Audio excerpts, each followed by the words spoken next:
Hey there, Skullheads, I'm Snags. And I'm Ol Silky.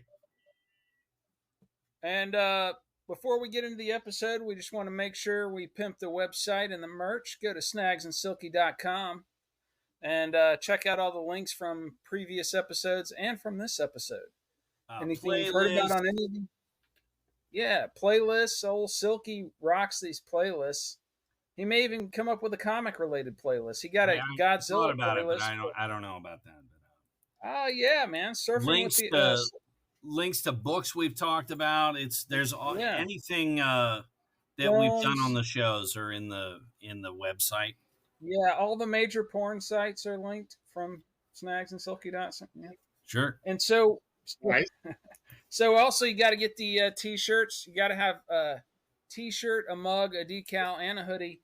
And you got to have got 3 different designs: stickers, right, mugs, stickers. So if you got to get all 12 Christmas is coming items. Up. Christmas, Father's Arbor Day next June. Yeah. So you got to get all 12 items. If you don't buy all 12 items, you're a loser. So go do that. And now we're going to let Ol Silky introduce our guests. We got 2 guests today. Yes. It's the first 4-person podcast ever. Yeah. History in the making. So we're not able to get Jerry Siegel and Joe Shuster tonight, but we decided the next best thing. We got Mike out in Colorado Springs and Mo from down here in Fort Myers, where I live. And tonight's episode is on comics. And if you go back to like Joe Caveman, you had cave drawings that were drawn on top of each other, and then there'd be a fire, and it would give you the image of like buffalo moving across the cave. So man has been obsessed with animation of some form all the way back. And so I just thought it would be cool. We do a show tonight on comic books and that whole world. And we'll get started with Mike and Mo. You guys, welcome to the show. Introduce yourselves. Thank you for having us. Hip us to your background in comics, your interest in comics, and all that jazz. Sure, Mo. Why don't you go first? All right. So I'm Mo. I grew up in Brooklyn, New York. Born in the late 70s. Started my comic passion around 9 years old. My uncle got me a subscription to Walt Disney comics. So Uncle Scrooge, Donald Duck, you had Mickey, you had all of them. I was partial to like Uncle Scrooge personally. I liked the whole money thing. Never had any of it, but I liked it. So I got into that because my uncle got me the mail order subscription, and I ran with it. I started collecting it at around 8, 9 years old. I started realizing, hey, some of these can be valuable, and I'm just gonna. I love the storylines, the arcs that a lot of them had, and just was passionate about it. It was one of the first things that I was passionate about in my life. To the point where I once told my mom that I would kill her if she tried to get rid of my comic collection. Nice. Sometimes you got to be forceful. That's dedication right there. Yeah, because she was threatening me, so I threatened her, and didn't really work out for me. But I kept the collection. I sense a punk rock song in there somewhere. Right? A Misfits song, maybe. Kill my mom, keep my comics, something like that. Years back, I went down to Atlanta from Maryland for the summer, and this kid, Kurt Shepard, showed up and told my mom that I said he could borrow my G.I. Joe, the 12-inch G.I. Joe figures. Oh, yeah. And then that little punk ass moved away. So he swung by. Took it with him? Yeah, he swung by knowing I was out of town and made off with my G.I. Joe collection. Little Oh, bastard. and to this day, I know I'll find him one.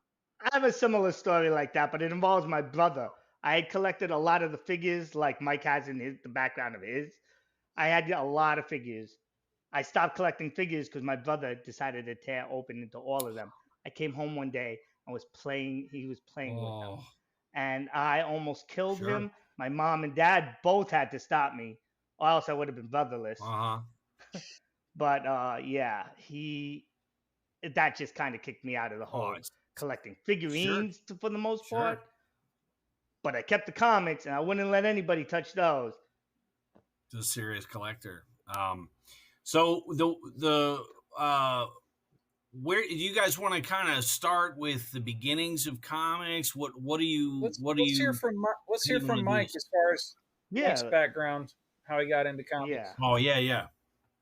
Yeah, so I think Mo and I sound like we're about the same age, late 70s born for sure. I grew up in St. Petersburg, Florida. So certainly there were, to my knowledge, no comic book stores then. My early stuff would have been off the rack at a 7-Eleven or a Circle K or your preferred convenience store. I will say my brother was 12 years old when I was born. So my first comics were probably really Mad or Cracked magazines that he Oh had. yeah, I remember That those. was more his thing. He was never a superhero guy. Um, and of course, I think when he was 12, 13, 14, when I was little, that was really intriguing to him. It was a little more adult. Hard to imagine magazine being described as adult. But I remember seeing that. Also, a lot of books in the house and in my grandmother's house, many of which also had paintings or drawings throughout. For instance, my grandmother had a couple of great copies of Tom Sawyer and Huckleberry Finn, which had Norman Rockwell paintings every chapter or so. So I always associated reading and art together. I looked it up. William Blake, the writer and artist, is actually first really made that a thing during his career way back. I'm not. Brett probably Are knows you going dates. into like Classics Illustrated? What you're talking about? No, I'm literally talking about the novel Huckleberry Oh, Finn and Norman Rockwell drawing or yeah. paintings within those. So I just always associated it, which I think I'm very lucky for. It just made me a deeper reader. I read prose and poetry and of course a ton of comics. And my first real comic that I remember, actually, I picked up at a library garage sale in St. Petersburg, Florida, and it was actually an old copy of a digest called Ripley's Believe It or Not, Mystery Comics Digest, which was published by Gold Key, which is, I don't think the show is visual, but they're this size, There you and go. they're basically they were reprinted material from the 60s, early 70s, but very scary and horror themed.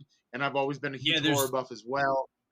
So it just caught me from there. there's a So it's like Ripley's. a TV guide kind of size Yeah, or Reader's Exactly. Digest. Yeah. there's a Yeah. Ripley's like that where there's a witch that's being burned alive or something. And I remember that I had one of those. Yeah, there's a bunch of volumes of it. That series of digests is actually, I think, more valuable than some of the original Oh, I issues, bet. just because that digest model was, I Sure. guess, pretty popular.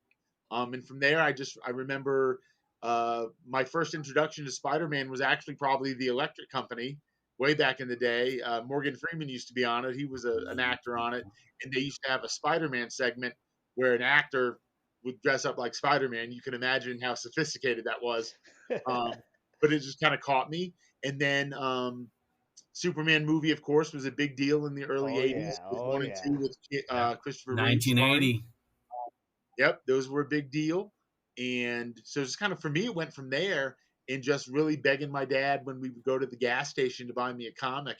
And I just had no clue that there was any such thing as a store just for that, or Oh, that, yeah. you could get whole runs of these great characters. So I just picked it up piecemeal, but I actually think that was a good thing, because you wouldn't even have necessarily the same selection at the gas station. It would be Yeah. whatever. So, It would expose me to a lot of different characters. Snags, if you're not aware, I mean, I know you know about comic book stores, but they would go and the guy would just have like a monthly list of all the different, and you would fill, a lot of them would have a sheet that you would check off what you wanted, and then he would order those, and then you would come by every month and get all the ones that you had checked off. Some comic book stores still do that. Yeah, I believe. yeah. Oh, most definitely. Yeah. Yeah. I think that got super popular because before that, again, you were either getting them on the newsstand, which may or may not be in great condition even at point of purchase. Yeah. And as much as, if I could go back in time, I would subscribe to this stuff as a kid in the 60s and 70s. But God knows a lot of that didn't get delivered. Well, if you're shape. going back in time, you're going back and picking up some Action Comics. Oh yeah, Action Comics number on. one, of course. Come on, right? if we're doing time travel, let's do it right. For sure. So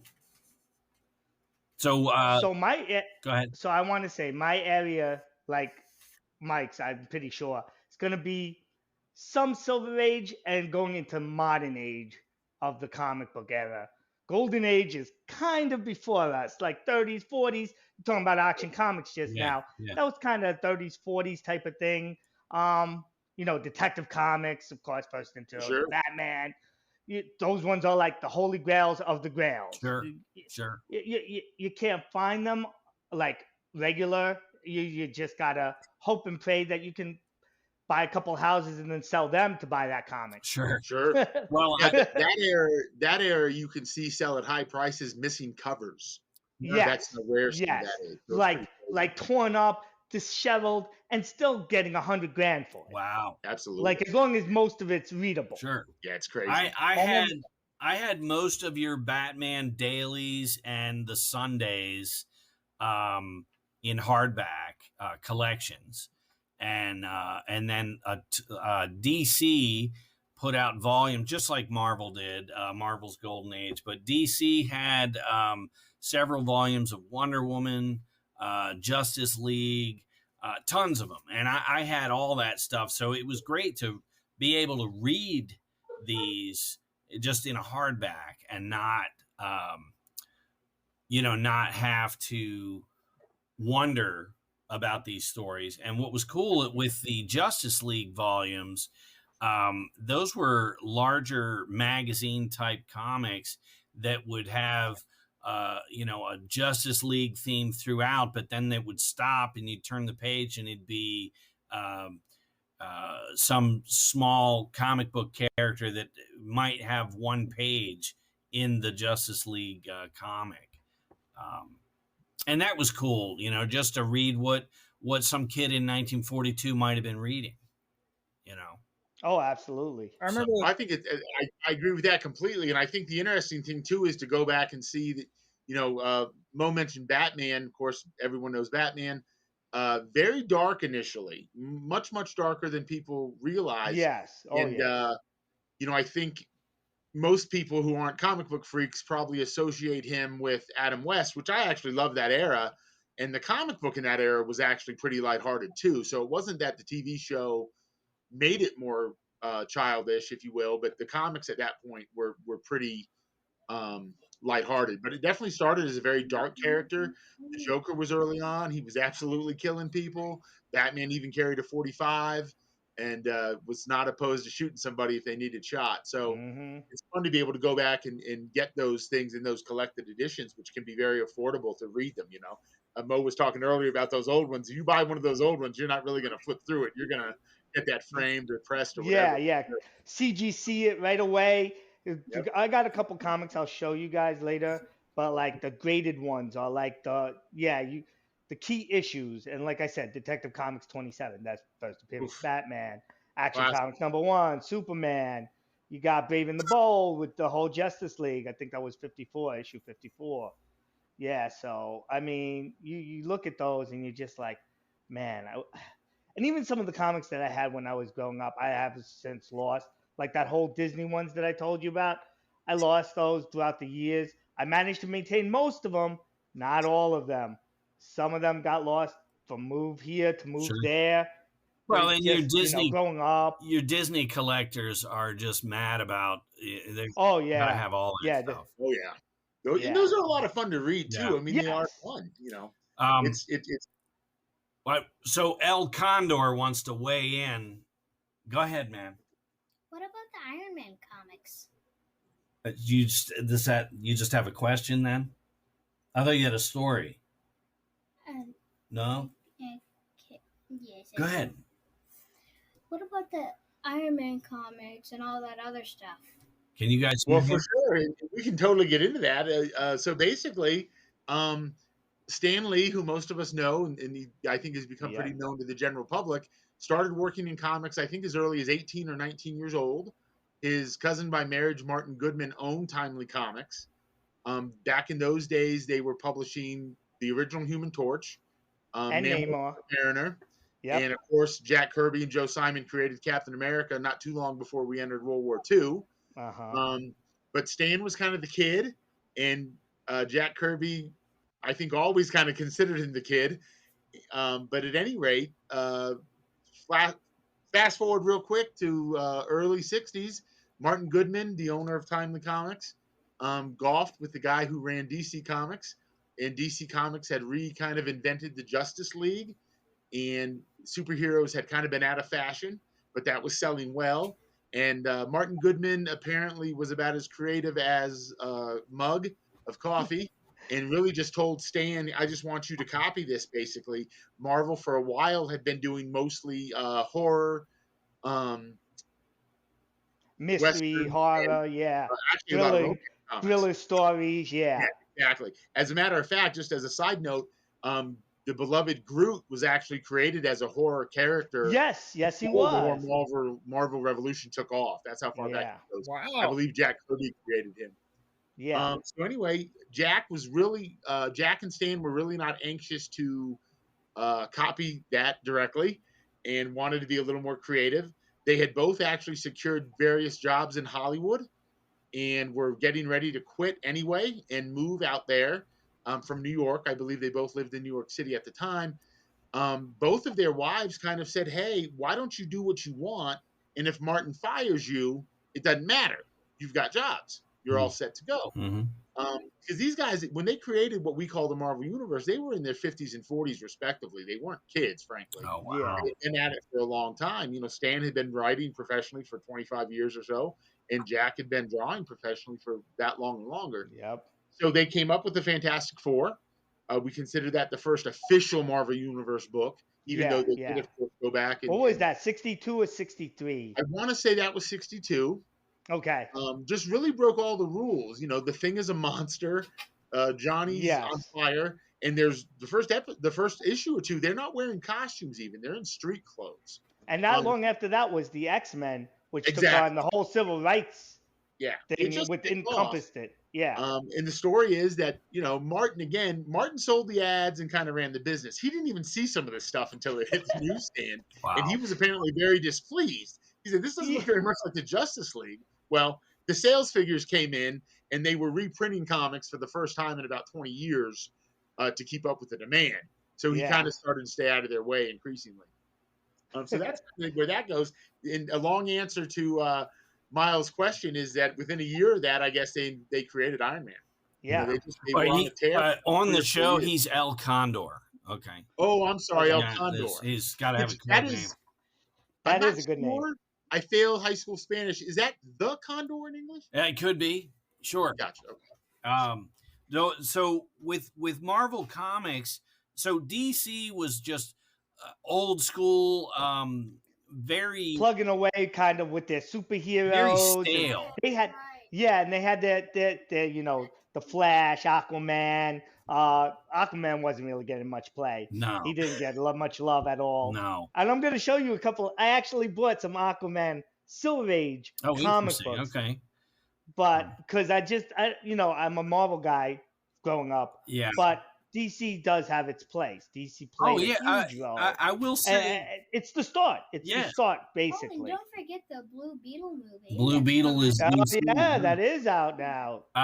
No, like Green Lantern and Flash and Superman briefly when I was young. I was really into those and was obsessed with Green Lantern. Really and the Flash too. There was a good stretch, late 70s. I had a whole slew of those. But so you are Hal Jordan era Green Lantern, correct? Yeah.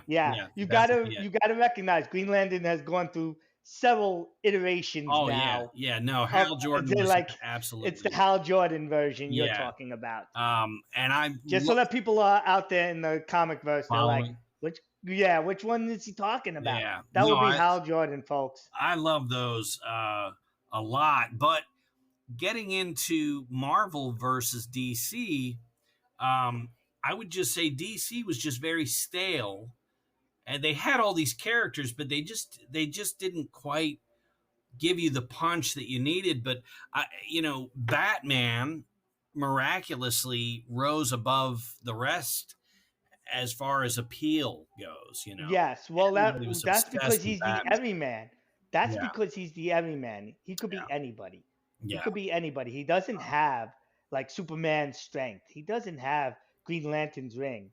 He could be anybody. Well, and as long as they put their ingenuity He's to got it. he's got the He could be cash though. me. He's got the long Yeah. And cash. there is that. Remember, I was talking about That's Scrooge true. McDuck earlier. Yeah, Yeah. You Yeah, got that to is. have the bling bling in order to be able to and do some of I these think cool in, things. I think Those in one are- of the more recent films, he told somebody his superpower was that he's really rich. Yeah, Nice. yeah. He told the Flash that. Yeah. Those Nice. early Like, what do you ones, bring to the he table? was basically just a pissed off vigilante. It sounds like. Yes, he Yeah. was. So, yeah, He was. that- Absolutely.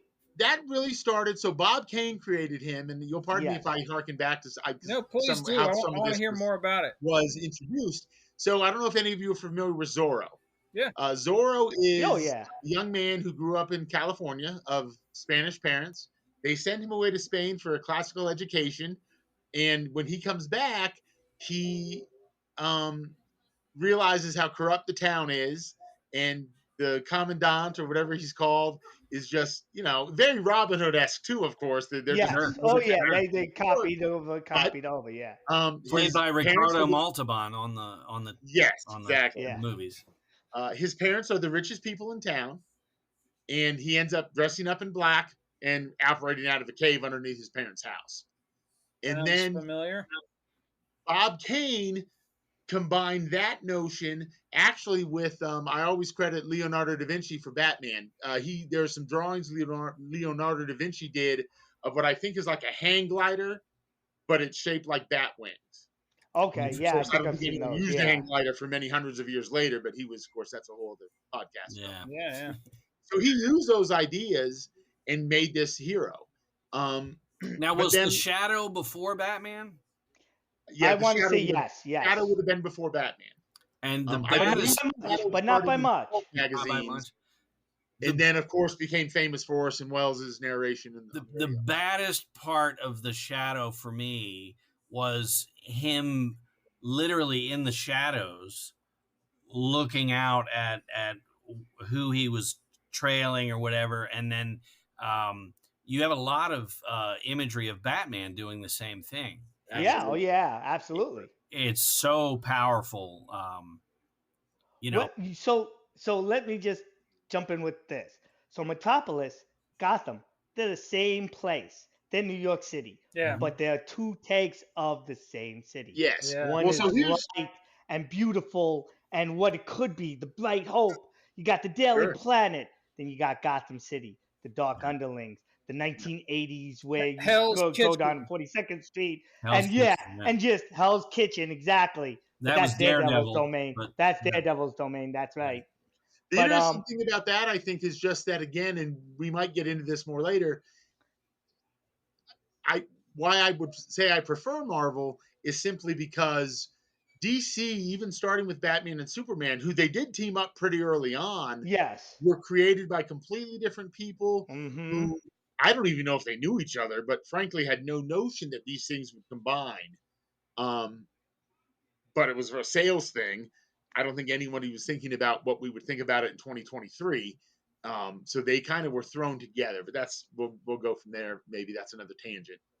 Well, the one thing I was going to add, my attraction to Marvel was Spider-Man, and just how you would have these early in the comics. You got Peter Parker walking down the street, busy streets of New York, and then all around Queens, him- by the way. He was Queens. Oh, in Queens, New York.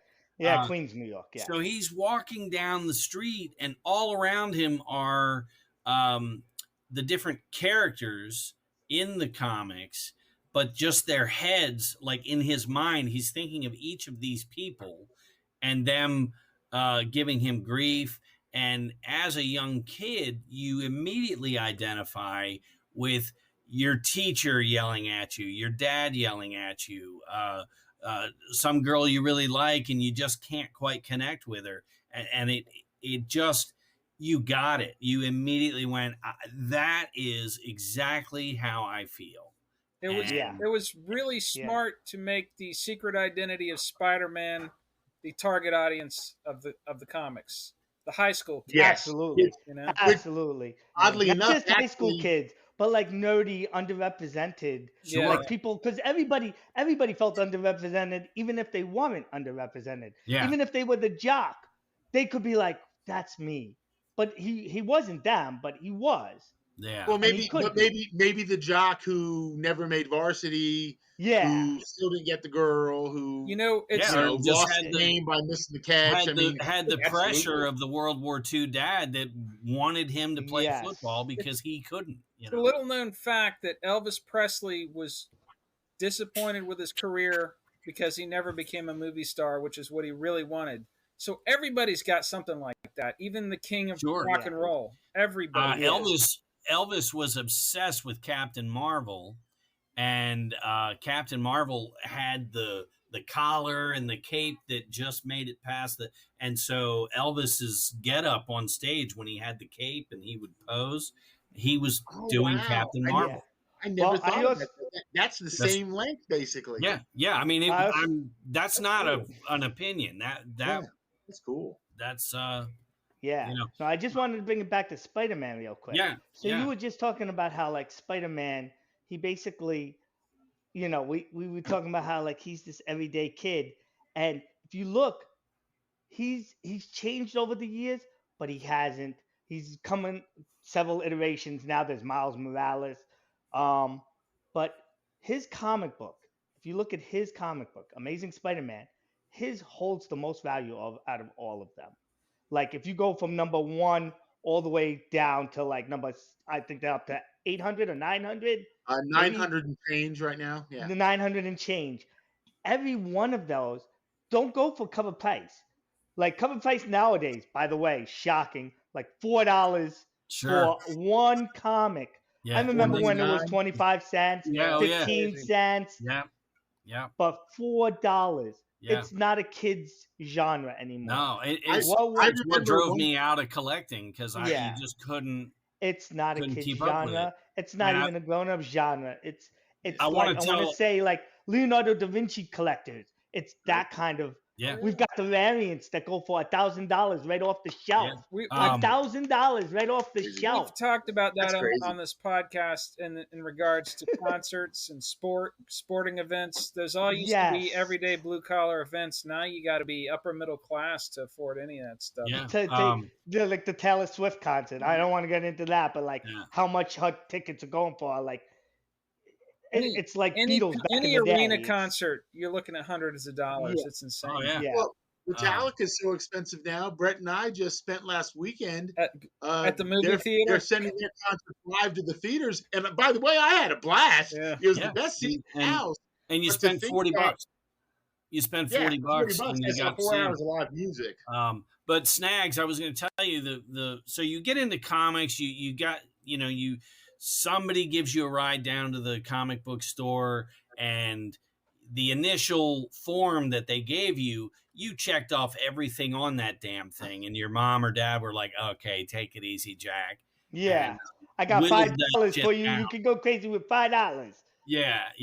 $5 And- is your limit, but $5 got you more than Oh. one comic book. Yeah, at the time, yeah.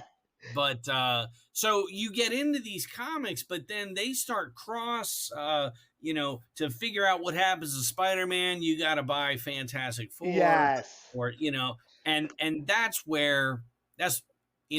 on one aspect it introduces you to these other comics, and you're happy, but then you reach that $5 limit, and you're like, shit, I need to get issue number 120 to figure out, because the Hulk fights Spider-Man on this dam, and I need to see what happened.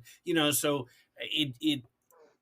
the bottom drops out, and now you're just spending every penny you have, and at some point, the ones who get out of comics, that's the reason, is you're just like, it's I can't too keep much. up with it. Too I much was to keep up. so the way that I was able to keep up with my comic collection for a little while back in about, I want to say 2011 and 12, I was able to come back into comic books because I was making money from the VA to go to school. I was living at my parents' house in Brooklyn.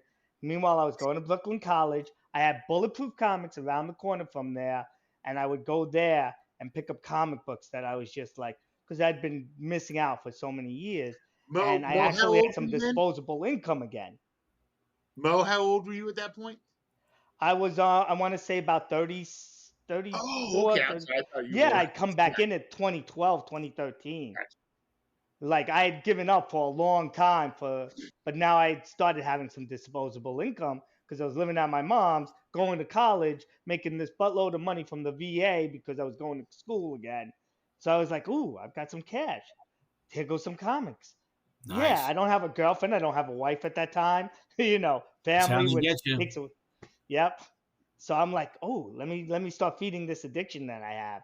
And I was Mhm. feeding it for a little while, but I was easily running up $300, $400, and I was only getting like 20 comics.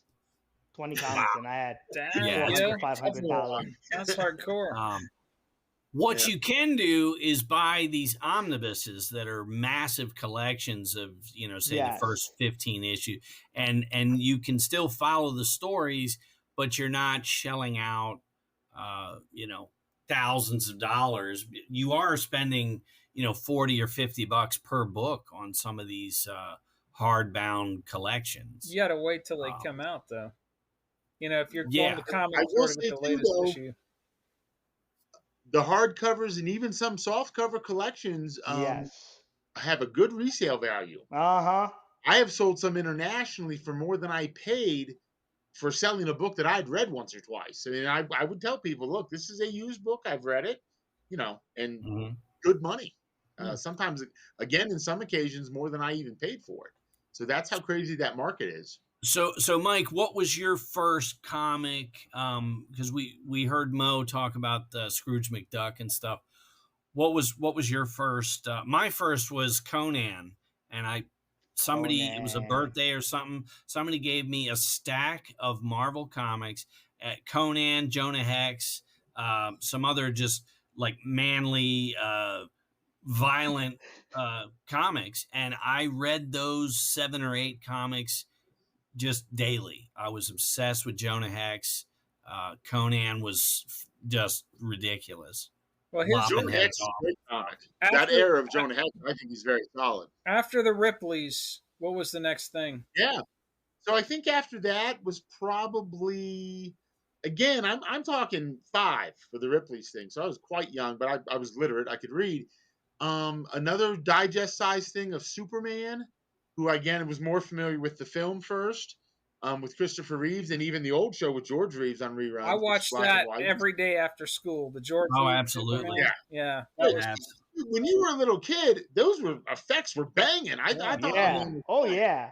it was great. It was an event, and George Reeves would duck down, and then you'd see a shot of him going down through the earth, and you're like, "Oh my god, this I have is great memories this of is that. real." yeah. Yeah, The, and by Like, I the used way, to tell my mom, that's real. we You could look can't it up. fake that.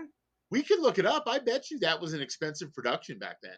Oh, I'm yeah, sure, absolutely. that was not that one set. I Love Lucy jazz. Yeah, But yeah. that, I know, the Archies were a thing for me because it was at the grocery store. Grocery There was a store, comic yes. book. Yes, they There was always had the little digest right Yeah. there. I would flip through Yep. them. I couldn't really afford those, and that wasn't where my interests lie. But I Yeah. always, when I was there, I would grab that up and start reading that while I was waiting for the cashier it to was. finish It, up Yeah. the it other was- person. it was Veronica. That's why. Oh, most Yeah, boys- Veronica yeah. was hot. Yeah. There was an Archie's cartoon that Snags might remember. I've never I seen want to that. say late 70s, done very similar to like an early 80s Batman cartoon, same style. I don't remember it. And so, The badass cartoon was like, fucking- and there might have been a live action Archie's. I remember being very young and seeing. Well, I think I was. Didn't they It have that pulls you in. tagged along with like Richie Rich and a couple other cartoons? I want to say it was there's tagged it's along tough, with it's that. tough to say. the badass cartoon we're all not talking about, which we should definitely shout out, was fucking Spider-Man. I mean, come on. Oh, Yeah, Spider-Man Oh, and his cartoon. amazing series friends. is great. 1967 Yeah. Saturday morning cartoon Spider-Man. Yeah. I was again. I Come on. Just Like, like Superman. Superman, that was epic. Yeah. You stopped everything because it was on. Nobody talked. Yeah. Or, That shit it was on. top shelf. What you get? so I got into that probably on reruns right when I think it was NBC had kicked off Spider-Man and His Amazing Friends. Yes, which that's was Oh, Angel, Iceman, and Firebird. yeah. Iceman, Firestarter. Yeah. Was that Um, Spider Woman in that? No, well, she No. might have been. I mean, I don't remember. That's Must like have made 1983. a thing Yeah. later on, but it was I think mostly that's Iceman, 83. Firestarter, and Spider-Man, and they would So do their That adventures was my together. introduction to the Marvel universe as far as these characters interacting Oh, with wow. one another. Yes. And then it wasn't too long after that. My grandmother used to take me to a bookstore in St. Petersburg called Haslam's, and they'd used it in new books. And as long as I was probably about 7, 8, as long as I would pick out a prose book, which again I love to read, no problem. They had, I can't tell you, probably at any given time, 1,500 comics on these shelves. At initially a nickel a piece, eventually a dime a piece. But she would be shopping for an hour, and she goes, just pick out what you want because at that price. And they were all beat up. They'd been well read and well loved, but I just wanted the art and the stories. I didn't know anything about the monetary part, so I would just pick up stacks. I mean, I've got. Nice. You probably heard of Shang-Chi, the Master of Kung Fu. Yeah, of course. Yeah. Through that place, as a kid, I put together about 80 issues of that. Shang-Chi and Tomb of Dracula were violent comic. So it was really ahead of my time. It had come out in the 70s. Yeah. And I ended up selling that collection for a lot more than a nickel a piece. But absolutely. Shang-Chi and Tomb of Dracula were both early 70s horror action. Those were just, they blew your doors. Well, you got to remember, you also have Bruce Lee that had just come out. So Shang-Chi was kind of like the answer to Bruce Lee. Oh, absolutely. Yeah, Enter the Dragon was everywhere. Dracula. You had the Universal Monsters. You had, so they were capitalizing on those things, trying to bring it back, and it did last. Yeah. That's where Blade was introduced to. It's funny that you mentioned those two, because actually Shang-Chi, while Marvel created Shang-Chi, that actually comes from, they bought a property called Fu Manchu by Sax Rohmer. That was so in the comic, Fu Manchu is Shang-Chi's dad. Fu Manchu they bought from a publisher, and then created this brilliant character out of it. It became the focus of the book, of course, and he's got to fight. Now, does that tie into the Christopher Lee movies or no? As far as specific stories, or the same just thing? The character. No, Shang-Chi was never in a film before this new thing recently. Yeah. No, but Fu Manchu was. Oh, absolutely. That is those books. Yeah. Okay. Those are great books. I think at some point they lost the legal rights to it, but they own Shang-Chi, so that's why it's a different setup. They were able to. And they're trying to pick. So Marvel is trying to pick properties that aren't as popular, or like Iron Man. Iron Man hadn't really been popular when they put him out into the Marvel universe, Marvel Cinematic Universe. Let me put it like that. He hadn't really been popular in the comics for a long time. Like Iron Man was known as a drunken alcoholic. That was one of his most popular comics, was him being an alcoholic and looking at himself in the mirror, and you just seeing this rundown Tony Stark. That was where he was at when finally it started showing up on they were like, well, let's take some of our lesser known properties. We've taken Ghost Rider, and we've had some moderate success, but Blade kind of really, they took this little known character from Tomb of Dracula, like you brought up, Ol Silky, and they took him and they were like, well, let's see what we can do with him. And they made this, Wesley Snipes did a fantastic portrayal. Oh, yeah. Of Blade. I would love to see a reboot, but I'd like to see a Brother Voodoo movie. and have Blade in that because he was also Well, in that's Brotherhood. they've already got the new Blade. It's Mahershala Ali. He's Okay. he's an Academy Award nominated actor, but he makes a voiceover appearance actually in the movie The Eternals. Yep. Okay. So in the end of The Eternals, you got the guy who's gonna become the Black Knight getting ready to touch this cursed sword, and you hear Blade's voice in the background going, "You Oh, shouldn't be nice. doing that shit." Uh-huh. And What I wanted to tie Snags into this. So just with comics and you're a little kid. My dad's name was Fred, and in the comics in the late '60s, you had obviously Robert Crumb, amazing illustrator and artist, and then but you had the fabulous Freak Brothers, Oh yeah, and I had those. they had a cat.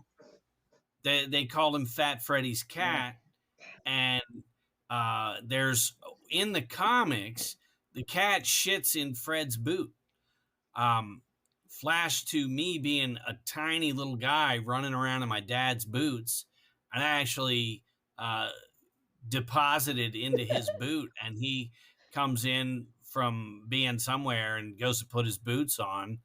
This is what you did in the '70s, and you know, put his foot in, and so there's people at that time referred to me as Fat Freddy's cat as this little baby running around.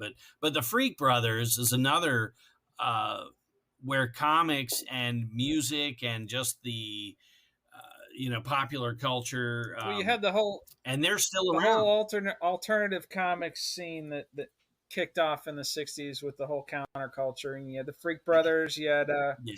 Robert Crumb and his stuff, and American Splendor. Not too long after that, Robert Crumb illustrated it. And I think that ties into Charles Bukowski. Just that kind of just train wreck of a character that you're just for some reason you're pulled to. That's who I was thinking of when he was talking about Tony Stark as the alcoholic. It makes them interesting. I started watching that TV show Goliath on Amazon, and the minute the guy goes to AA, I just lost interest because he was like this boozy kind of lawyer, and well, I will say if you give those a chance, the first 2 seasons are great, and just don't even look at the third season. But of Goliath. But these kind of underdog characters in the Freak Brothers and American Splendor, he's the guy working in the office who hates his life, and there's a tie-in, I think, back to characters like, I guess, an alcoholic Tony Stark, or the guy who's always looked over by the girls, and Peter Parker, and these underdogs that people just identify with. I think that's really where Stan just absolutely shined. As I said, he'd been writing professionally for 25 years or so, was extremely well read as a kid, actually a sickly kid whose only real outlet for many years was books. And I think he really wanted to either change comics for the better or get out of it. And for a couple, for that first 18 months or so, his cousin, again, I say cousin, his cousin by marriage, his boss, was fighting him. Again, the Fantastic Four wasn't quite what he wanted. Spider-Man, Snags, you made this great point earlier. Spider-Man is the first main character, superhero, who is in fact about 15 or 16 years old. The publisher was like, well, that's the sidekick. The hero has to be this grown man. That's supposed to be Robin. Spider-Man is also one of the first characters to really take off, where the mask covers his whole face, which makes a ton of sense, actually, and B, obviously caught on. I mean, that is his logo. He doesn't have so much the chest symbol. The logo is that mask. Well, he's got a spider on his chest, but you think of his face whenever you think of Spider-Man. You think of that mask is that. Well, the fact that Clark Kent could work and just wear glasses and then take the glasses off, it's like, come on. Which is another thing I'll get into with DC. I love a lot of DC. We work at the airport, Silky. And at the airport, some of those people with the glasses, when you tell them to take it off, they're a totally different person, to be honest. That's true. They're a totally different person. You're like, Who the fuck is that? Yeah. Take it yeah. off. I'm like, what the fuck? That's No, not you. Yeah. Like, You know, oh shit, I'm looking it at is- this ID and that. it is funny because as much and again for DC, for me it's mostly Batman, but even that, you know, as I love Commissioner Gordon, I love that character, but it's like, hey bro, you know, the richest kid in the world, one of the richest kids in the world, much less in Gotham City, goes away for 5 years, comes back, and in like a month, somebody like a bat and a bunch of gear that would cost $1 billion starts kicking ass. Oh, and by the Yeah, way, who his could it Looks be? like murdered when he him was from 12. from here down. Looks just like Yeah. him. Yeah, but here's a quick funny story. As much as I just made fun of that, in Dark Knight Rises, when Bruce Wayne refers to when he was a kid and Gordon put the blanket on him or whatever, I cried like a baby. So as much as I Yeah. think it's a little bit silly, it still gets you. But I wanted to bring it back to Snag's point about like comics and like we're getting to that point now where we don't want the hero. We don't want it. We want the anti-hero. We want the Deadpool. We want the Wolverines out there. We The want Watchmen. we The Watchmen. yes, Yeah. we want the people that are there to help, but are they really there to help? Kinda not, Yeah. maybe not so Well, much. it's the whole Clint Eastwood thing. If you watch Fistful of Dollars, he's at the well. I'm just traveling through getting some water. Meanwhile, there's this little kid who runs out because he wants to see his mom, and the guy just lights up the road with bullets everywhere. And Clint Eastwood is just like watching, not his problem, not his, and then they got to do something to piss Clint Eastwood's character That's off. where Clint had to You know. discover with great power comes great responsibility. And then There you go. Boom. So I wanted to. Boom. So here was where I wanted to do a little show and tell. Here's nice. one of my main holy grails. all right, he's showing us for you This listeners. He's showing us Incredible Hulk number 181, which is Nice. the first full appearance of Wolverine. Oh wow! That's up in Canada. Hulk goes up to Canada. Yes, to fight the Wendigo, and Yeah. he winds up like they're telling Wolverine, "Well, we want you to take out the Hulk." That's a beautiful piece. I won't say what I think that's probably worth. That's crazy. I know how much it's worth. That is well, just the comic don't book say from where the he 70s. is because we don't want him to get robbed as a result of this episode. No, yeah. No, you'll appreciate this. I've had 2 copies of Giant Size X-Men #1. Oh, beautiful! In a 7.0 and a 7.5, Nice. and I sold them both for crazy money. Oh but, yeah. Man, that Hulk 181 is it. That's the jam. Yes, yeah. And it's gone up even more because John Romita Sr., the artist at Marvel who did a bajillion things. Yo, absolutely. Drew Wolverine initially. He helped create Wolverine. Yep. And he passed a month ago, and he was God rest his soul. That book's gone up even more. Nuts. Oh yeah. This is one thing about Marvel that is so special to me. They hired increasingly as they went into the late 60s and beyond, they hired their fans. And these fans, so Wolverine didn't show up in another comic book for 2 or 3 years after that Hulk 181. And Chris Claremont got the idea to make him one of the X-Men. So it just, these were throwaway characters. They were creating new characters every month. And that also, I think, was much more dynamic than DC. And some of them would go away. And some of them, would be this Wolverine, who's now played by somebody who looks like Clint Eastwood in the last 30 years. Yeah, pretty much. You got Hugh Jackman, who's going to be reprising his role in the new upcoming Deadpool 3 movie. Okay. So I remember Marvel. While we're on the X-Men, I remember in the 90s, I guess I was in my 20s, I would wake up Saturday mornings and there was an X-Men cartoon on Saturday mornings in the 90s. And that was dark.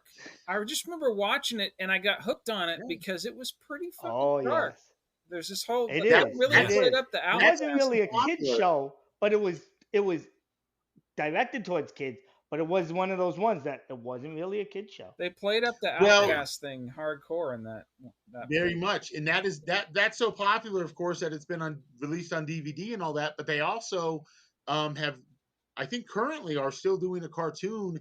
It's like, I don't know however many seasons that ran, it's that next season. It's called X-Men 90s season 5 or whatever. Oh wow. But same Nice. style of drawing. Yeah, that stayed super popular. And Yeah. it was so Yeah. popular, I think it got the producers of that first X-Men film interested. Like, okay, this is not Yeah. this isolated thing anymore. This is becoming Yeah, house. we can take this and put in some big name people, and they so there was this old magazine called Wizard that everybody used to collect.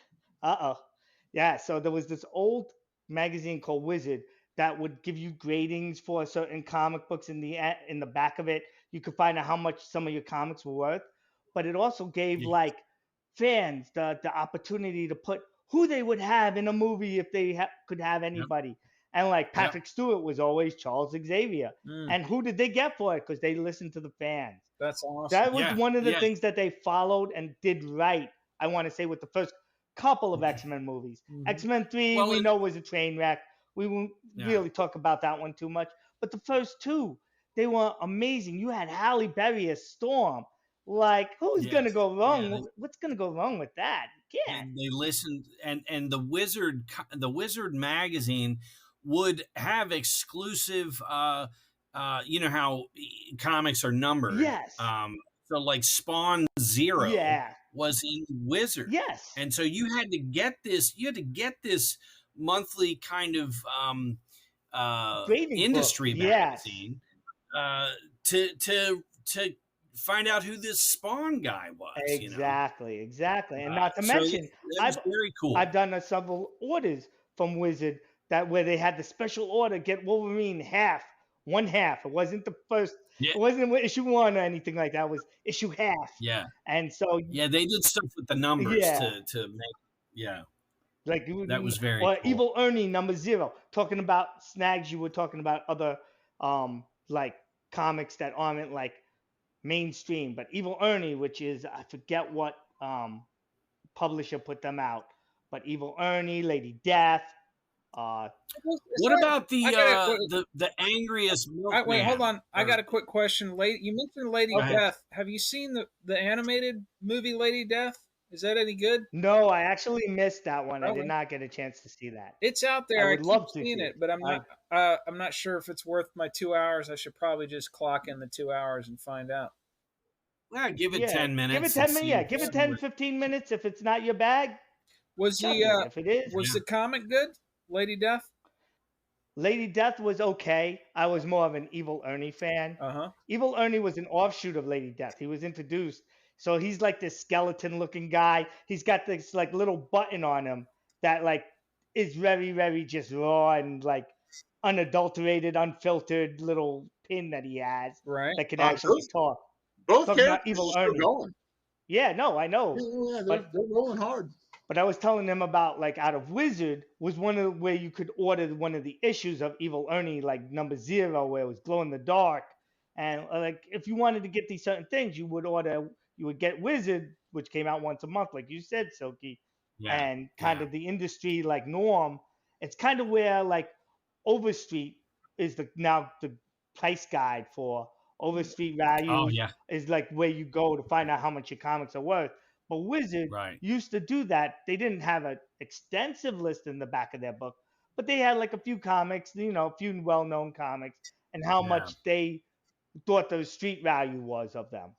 Well, and they would always have these big splash pages. It's where you open the thing and it's just all this action, right? Oh, absolutely. Over a 2-page layout. Just phenomenal. Like this. Yeah, there we go. There it So is. not the Showing Yeah. us Wizard, one bagged, still bagged. Jim love Lee's it. Wildcats. Love it, love I it. bought this to read. I'm going to open it up. I missed that magazine so much, Mo. Yeah, That so do was I. like it was like Guitar Player or Guitarist Magazine for Yes. comics. Yeah. You For the also got comic book great geek, interviews yeah. with these guys and gals who were writing and drawing these comics, and it definitely furthered my love for the whole thing because they just generally, I think, are still down to earth people. They're never going to be recognized on the street, but to us, they're gods. Yeah. I would Well, rather meet Frank Miller than who's a great writer. Oh, and artist absolutely. than any actor you could name. No, yeah. but More interesting the actor. So that's the power of Marvel versus DC, where they continue to, dare I say, listen to the readers when they make these decisions in the movie theaters. And I feel that the DC movies are absolute trash. for the I most have part, I not don't liked disagree with you, Sophie. I do damn near not. anything they've The, done. the DC has just, with the exception of the DC cartoon universe, I want to separate Oh, yeah? that from the DC. So the DC universe is just a hot mess right now because everybody wants Oh, to yeah. see Snyder's version of the whole DC universe and what he would have done with Oh. it. But see, I can't even get through Aquaman, any of them. I hated Batman versus Superman with Wonder Woman What about banging what around did you guys in the think way. of the Joker? So the new one, you're talking about the one out of the Just With- the with, Joker with Phoenix. Joaquin Phoenix. It was a Joaquin remake Phoenix. of Taxi Driver, no. basically. So I I will tell haven't you- I haven't really seen that one, but I know that I was thinking of the one that The Dark was Knight? The Dark Knight. no, not the Dark Knight. That was Heath Ledger. He was amazing. Yeah. Amazing as Joker. I'm talking about the newer version. Yeah. Jared Leto? Oh, that's rough. Yeah. Yes, sir. Oh. Yeah. Now I'm I'll- talking if I about can- I I'm can't talking stand about Jared the Leto. Joaquin Phoenix one. That's Yeah. basically they took Oh. Taxi Driver Yeah. and they remade Yes. it. If I can tell, And they did it so well, they got De Niro in it. if I can speak to that one, I will say this. I didn't want to see it because I knew it wasn't too much based on the source material, which Yeah. annoys me. Me too. I do find it fascinating. It actually, of course, was a lot about Taxi Driver, but also The King of Comedy, also directed Oh, by for Scorsese sure. with Yeah, De Niro. Yeah, I was about A to. lot of I that. was about to And to get throw De that Niro there, in yeah. that is genius. I mean, just Yeah. to get him to do the role, that's very cool. Joaquin Phoenix Sure. is amazing in it. Even during the film, I was really annoyed about a couple things. I went to go see it ultimately with my wife and sister-in-law and her husband. My sister-in-law is a psychiatrist, and she read about it. It was interested because, of course, it deals with mental illness, quite frankly, Mhm. Yeah. significantly. So, anyways, I actually was dragged to a comic book movie by my sister-in-law who doesn't know anything about comics. I will tell you where it got me, even though it changes the whole timeline of the Batman universe. His interaction with Bruce Wayne at the gate of the mansion I thought was great. And then, if you're a huge nerd, Frank Miller in The Dark Knight Returns, when he has Batman dreaming or having a nightmare about his parents' murder, they are at the movie theaters that night seeing The Mark of Zorro with Tyrone Power. So Frank obviously knew where Batman came from. He's not an idiot. Sure. And yeah. when that riot is going on and the camera shifts to this side of the street, and because I thought the Waynes were out of it, I thought they were just going to have that little thing with him meeting Bruce. Well, when they show that movie's playing, I was a mess. I mean, I was like anxious almost because I'm like, what he did was he had it set up to where the Joker creates the city's greatest champion. Like Yeah. the Joker had to Yeah. happen to have to, and of course they are not to spoil Well, it. Mike, They're murdered you know how you said it messes up the timeline, like but it doesn't, because here's the deal. Recently, they had a comic book with Batman, and I was just reading some of it. I didn't get a chance to delve into it, but there's apparently 3 Jokers out there, 3 separate Jokers in the DC universe, in the comic books. Oh, wow. Wow. So I didn't that know could that. be one of those things where they were pre-planning it with the whole movie. that could work. Sure. That could work. Sure. Well, one thing I wanted to bring out with Mike, since I got him on the show and we're talking about comics, I got into comics, got really into it, then got out of it, and changed my obsession from comics to music. And I would say I'm like a music rain man. I know what I know. I mean, whatever you're into, you're going to know more about than maybe the other guy. Absolutely. But what's funny Brett, is but Mike. Silky's the kind of guy who's like, oh yeah, well on track 3 of Foghat's third album, when so and so played a second guitar It's solo. startling. So, anyways, I'm sorry. I'm repeating. Yeah, well, no, Well, this will tie into I have that. to interject. So This will tie into that. I Snags. consider myself a pretty good music buff, and Brett and I know each other. We worked together briefly for a company who shan't be named, but we had a lot of windshield time together driving around, and we'd be listening to a song, and Brett's like, "Did you know so and so was the bass tech on that record?" And I'm like, "Oh my god!" I just wanted to shoot myself. Yeah, who knows that? Well, I know that, but anyway, so one day we're talking about Spider-Man, and Mike's like, I know everything about Spider-Man, and I bring Son up of a bitch. the live action TV show that I believe ran for 2 seasons in Where '78. the guy had sunglasses instead of eyes sewed into Yeah. the Yes. Yeah, I remember that. Yeah, it's Yeah. awful. So bad. It's awful. Terrible. But I throw that out, and Mike's like, "Fuck you! There's no Spider-Man live action. I know about this," and I'm like, "Okay, I know about this, and I'm telling you, I used to watch because you'd watch that, and then you'd watch the Incredible Hulk. There was a Captain on America Fridays. one too. I don't know if it's a TV. Yes, there was. Yeah. Yeah, he had a motorcycle awful, helmet. Awful. That was his costume. Oh yeah, Yeah. it was terrible. Yeah. Terrible. But Mike and I like to eat, and I bet him lunch, and then we go, I guess, Wiki or something. But Mike was just so upset that I tagged him on that. At this point, I'm going to have to go ahead and leave the podcast and block old Silky's phone number on my phone. You SOB. I knew that was good. It was the I do. best. I'm dropping a turkey sandwich on your gravestone. That's all. It was the best turkey sandwich for lunch. That's hilarious. Well, That is so now that victory. we're talking about music and comics, we can't go through this whole episode without mentioning the KISS comics in the late 70s. Oh yes. Where Yes. they put their blood in the red ink. And In the although I ink, heard yeah, that it was yeah. their, Marvel. Yeah, I heard that somehow their blood got mixed. I don't know if this is true or not, but when they donated their blood, it actually went to the donation center, and the blood that was in the comics was from the donation center, but it was somebody else's. But I don't know. I forget where I read. Oh, I didn't Yeah, know. so yeah, we got gypped, The man. official legend is that Stan and our 4 best friends from KISS went to the printing plant and like put their fingers Yeah, in in the comic, it shows them pouring. Okay, Wow. maybe into that the- was just into the a ink. rumor that I heard though. But tell us that what was you, Yeah, tip us to that what was a you can. magazine-sized book. Yeah. And yeah, it was a big you book. know, I have actually become more of a KISS fan in my later years. I just appreciate it more. But at the time, they were huge, and of course, they're huge now.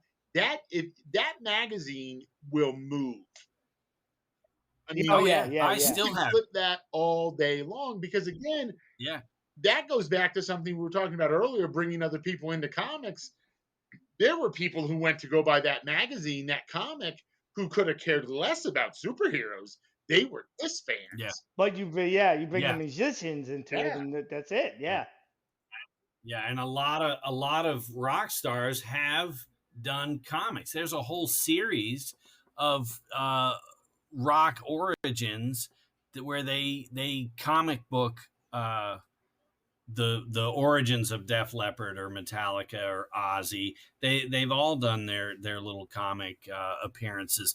Danzig, Sam Hain, they're all Well, yeah, comic. Well, it's Glenn funny that you Danzig bring up has his Veronica series. Ozzy. Yeah, I was gonna say Glenn Danzig is got his own publishing company for comics. He Yeah, I wanted to heard about be- that. He originally wanted to be a comic book artist. He's like Elvis wanting to be a movie star, but he failed, so he had to be a punk rock star instead. Interesting. But yeah, the That's Veronica funny. movie Tough is that Veronica movie that he directed is unintentionally one of the most hilarious movies. There's a Oh, scene really? where Oh, somebody's supposed to be he- dead and he's breathing. I mean, it's Ed Wood level hilarious. Wow. It's The just funny. Plan 9 Yeah. from outer I space. gotta love Glenn though. Yeah, I mean, he's just- I love the Oh, Misfits. yeah. Well, Glenn does a covers album, and it's like your drunk uncle has a band and he does an album. The Elvis record? Some of the stuff on that is The Elvis Huh? record? Yeah. yeah, it's Well, terrible. see, It's I don't terrible. mind it, and I thought he really got some good Yeah. deep cuts that I wasn't even that familiar with. I went back and then listened to the Right. Elvis versions. He didn't just do the typical stuff, Yeah. which I appreciated. Well, but he does like a covers thing, almost like David Bowie's Cover Ups album, and it's Danzig. It's just terrible. I was talking. He did a specific one, just Elvis. All 2-3 Elvis, years yeah, ago. yeah. It's good. I mean, some of it's that's fun. Silky worships Yeah. Elvis, so I think if it's not perfect, Yeah, then it's gonna suck. yeah, it's got to be. I had It's got to be. I had a certain question for Snags, and this makes me very sad for Elvis. So he didn't consider himself also a movie star? No, Yeah, because he did quite a few movies. Well, he did He 30 wanted- movies. Yeah, Yeah. but he wanted to But be a he- serious actor, and he was never taken seriously. Yeah. And the reason why Yeah. I read a biography of him and went through all this, but basically the reason why he went back on tour in the 70s is because he couldn't do movies anymore, and he started to realize he was a Yeah. joke. It had become a joke. And here was the deal. Colonel Parker always wanted to have publishing rights to the songs that Elvis did, and Elvis didn't write songs. So Right. if you wanted a song on an Elvis record, you had to give up the publishing rights or give part of the publishing rights. Colonel Parker Ooh. had to have them, So the and that's Colonel- why it ended up all being crap, because they couldn't get the top songwriters because they weren't about to Sure. get the publishing rights. Yeah, people weren't. By then, gonna, wasn't I? you Because know. by then Ray Charles had been fighting for his rights and tapes. So Well, yeah, this is yeah. the thing though. If you Um, write the song, well, yeah, I guess, yeah. There's the whole thing of the artist, like the Beatles don't own the rights to their songs, but this is the reverse thing. Elvis wasn't writing, Colonel Parker wasn't writing, and they were demanding the rights from the songwriters.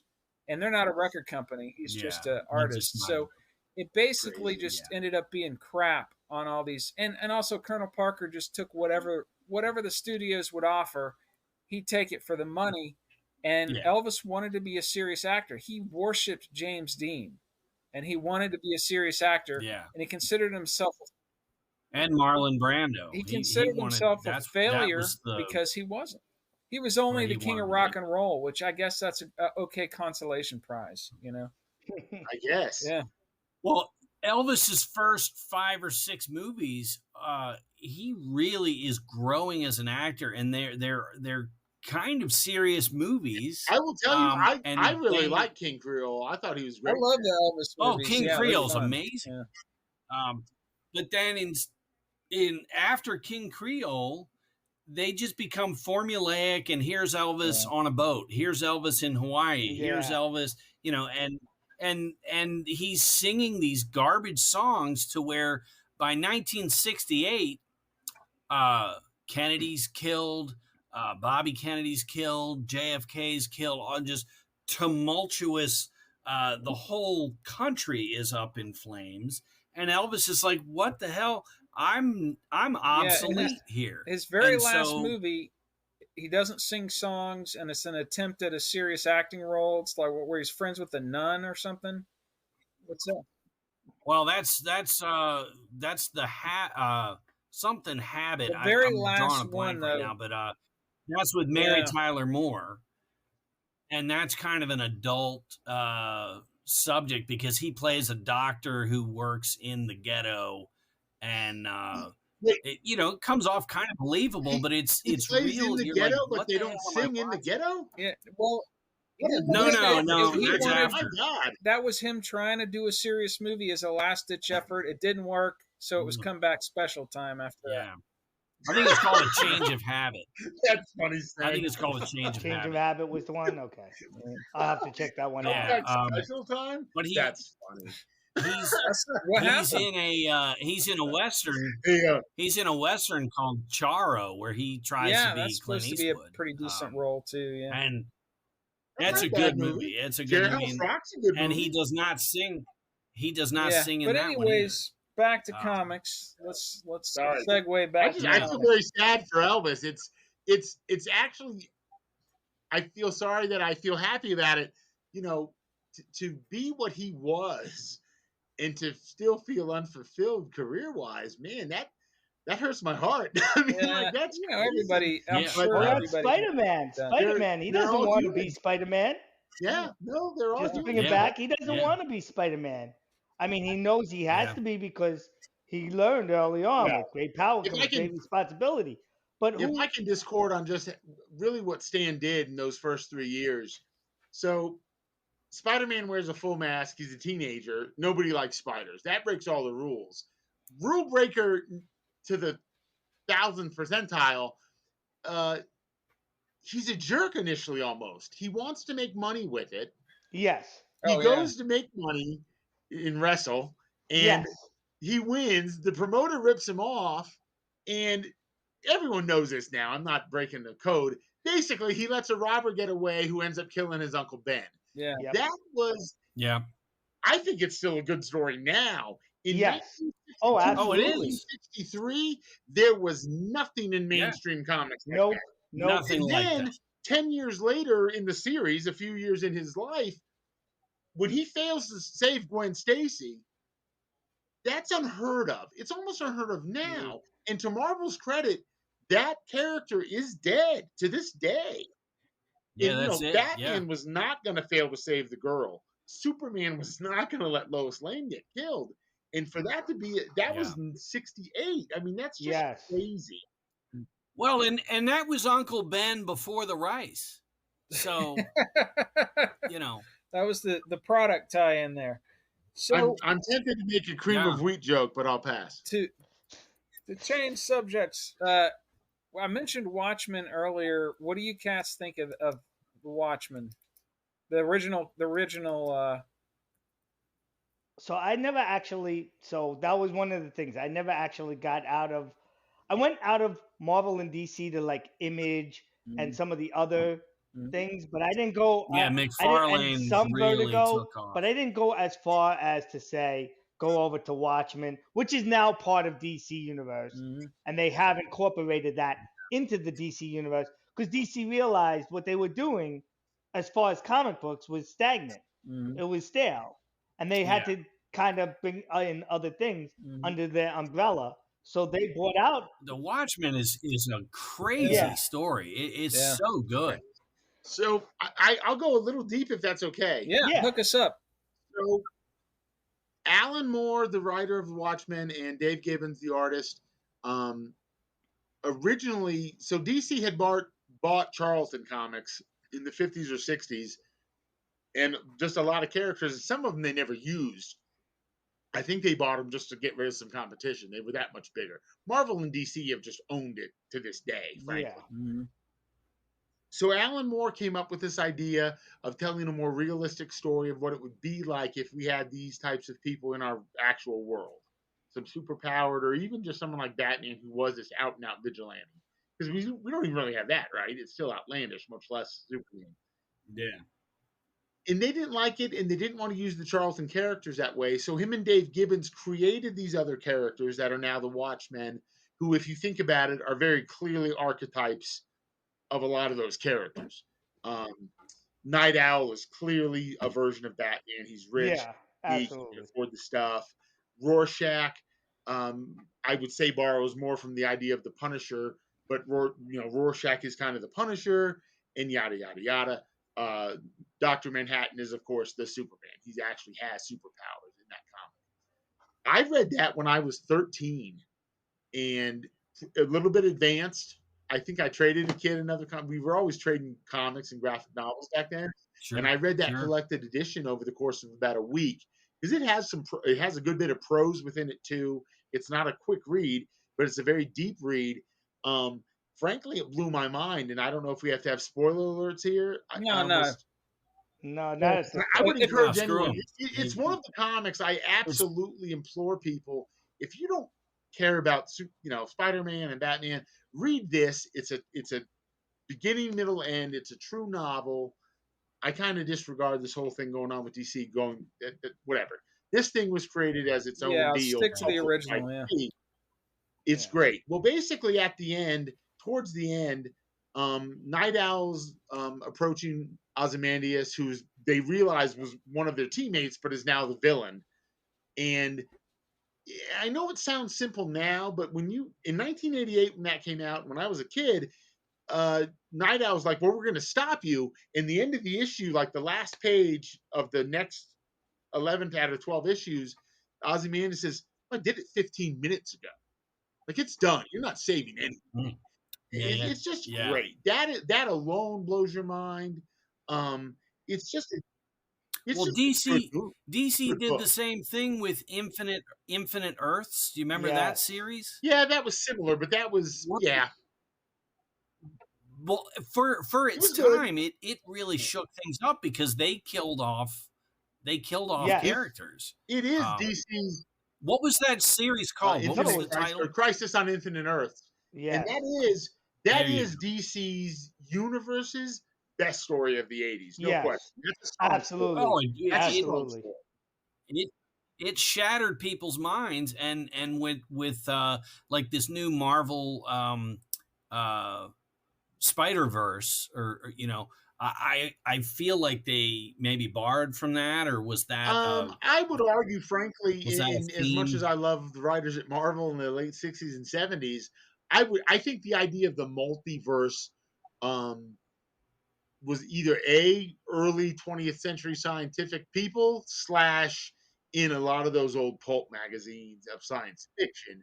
The idea of there being a multiverse or other dimensions. Well, you had Bizarro World in Superman, the whole Bizarro. Yeah, exactly. Which is a lot of fun, by the way. I mean, that's if I can say a little bit about DC, I'm a Marvel guy, but I will say I really enjoy digging into early 60s DC. It is of that innocent era. And they had a lot of separate comics that weren't part of what we call the DCU. I think the DCU is essentially, if Marvel bought the Transformers, the Ninja Turtles, and My Little Pony, and in 100 years, everybody just thinks they're integrated, that's what DC is to me.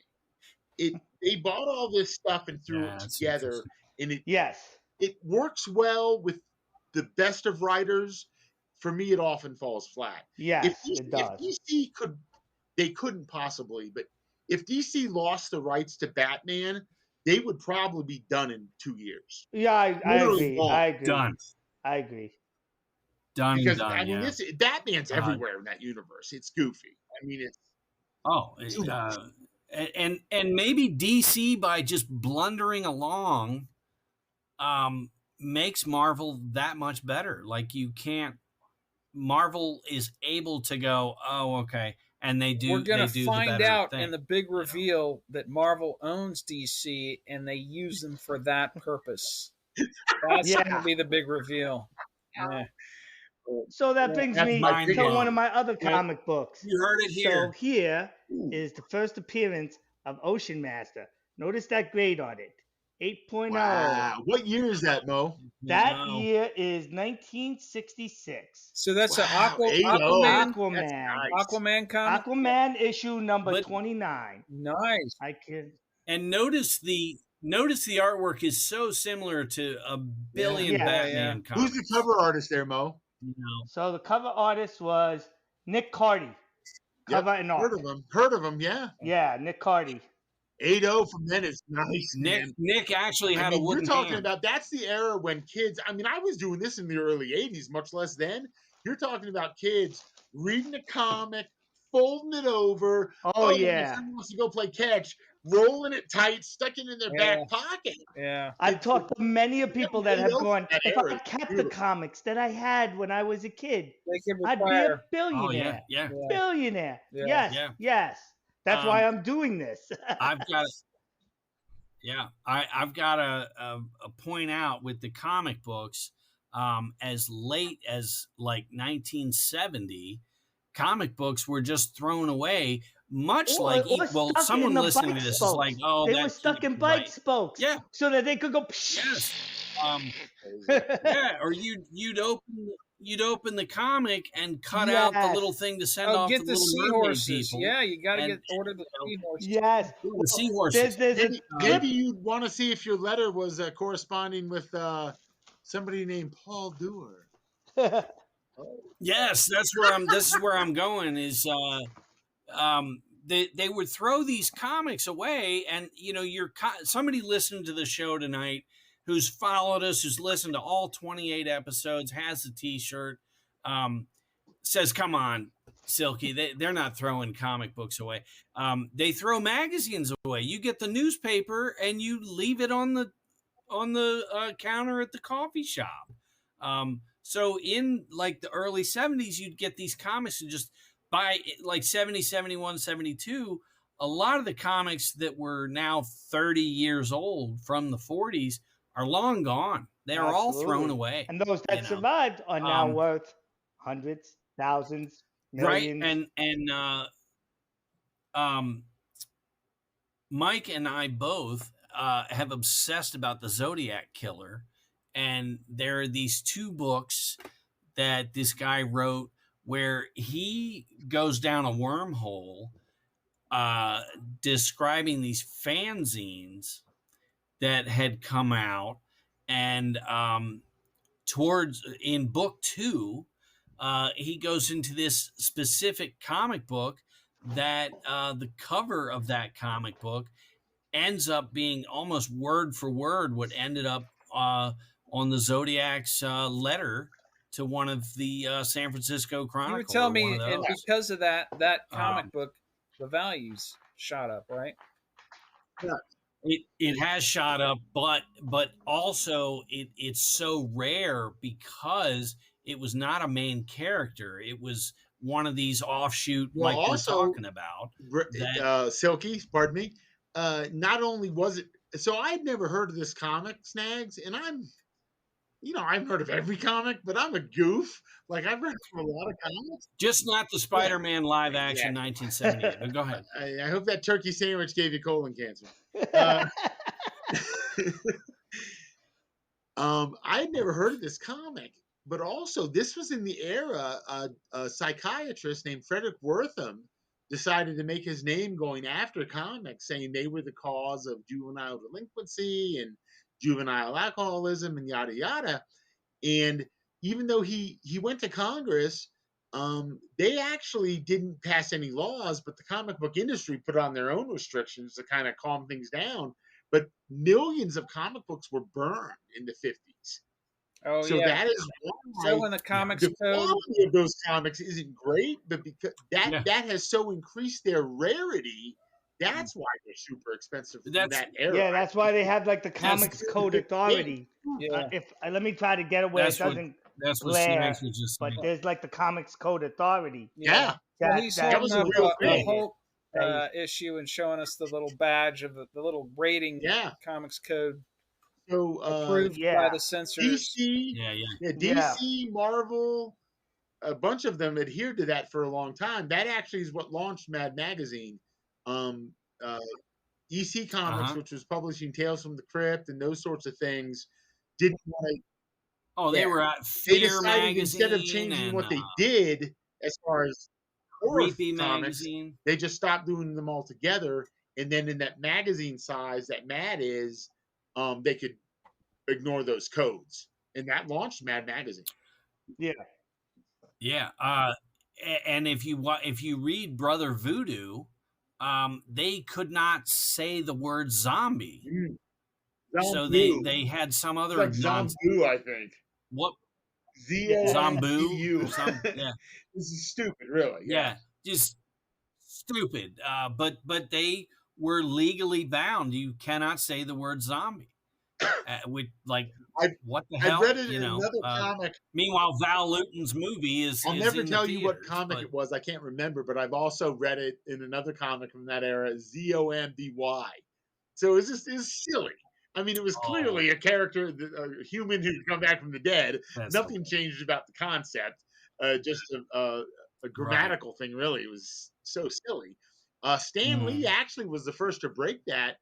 And I'm not enough of a nerd to tell you the number, but it was certainly late 60s of Amazing Spider-Man, where he had one of Peter's college classmates like have a bad freak out on drugs.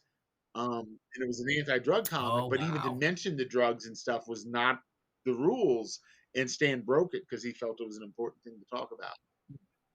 What I like too with Marvel is as we were coming up in the 70s, you had Marvel comic, the Fantastic Four were on everything. You had sheets and Underwear.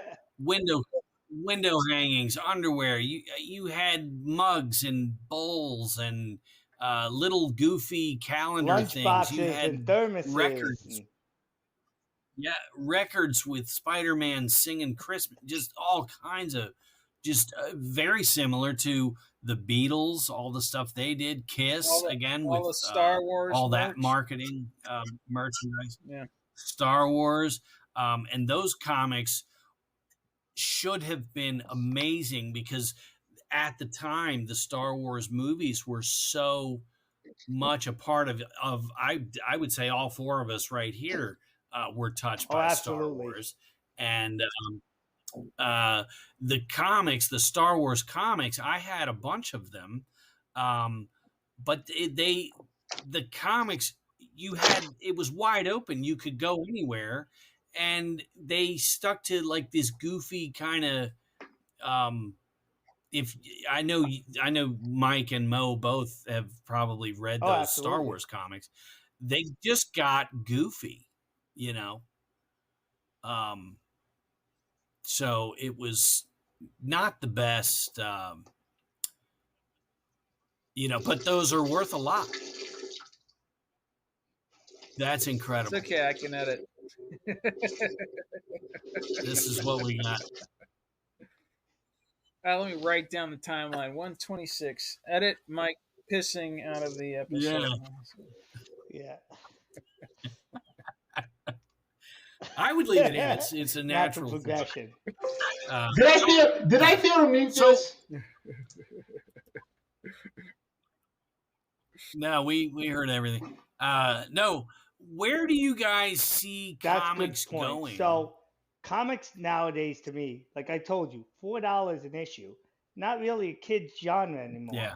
You're seeing real collectors, people who have disposable income. It's for the rich now. It's like a certain art. Yeah. Like Picasso. You're looking at Picassos and stuff. Sure. Like that comic that I showed you. The kids are easily worth $5,000. Nice. That one comic that I just showed you. The one. Just the one. And it wasn't even in like top grade condition. Well, you're talking about the Hulk and Wolverine. It, I'll say easily 6. And I wait until when Hugh Jackman is officially, when that's in the theater with him as Wolverine again, I mean 7, 8. Yeah, 7, 8 grand. This book will go up to. But I would say that, you know, kids nowadays, they're on YouTube and they're watching memes, and they're so socially shut down that they're not. This is going to be a lost art. It's not, because the Marvel Cinematic Universe brings it all, ties it in. So they still got a huge following of Marvel. Marvel Cinema has taken over movies.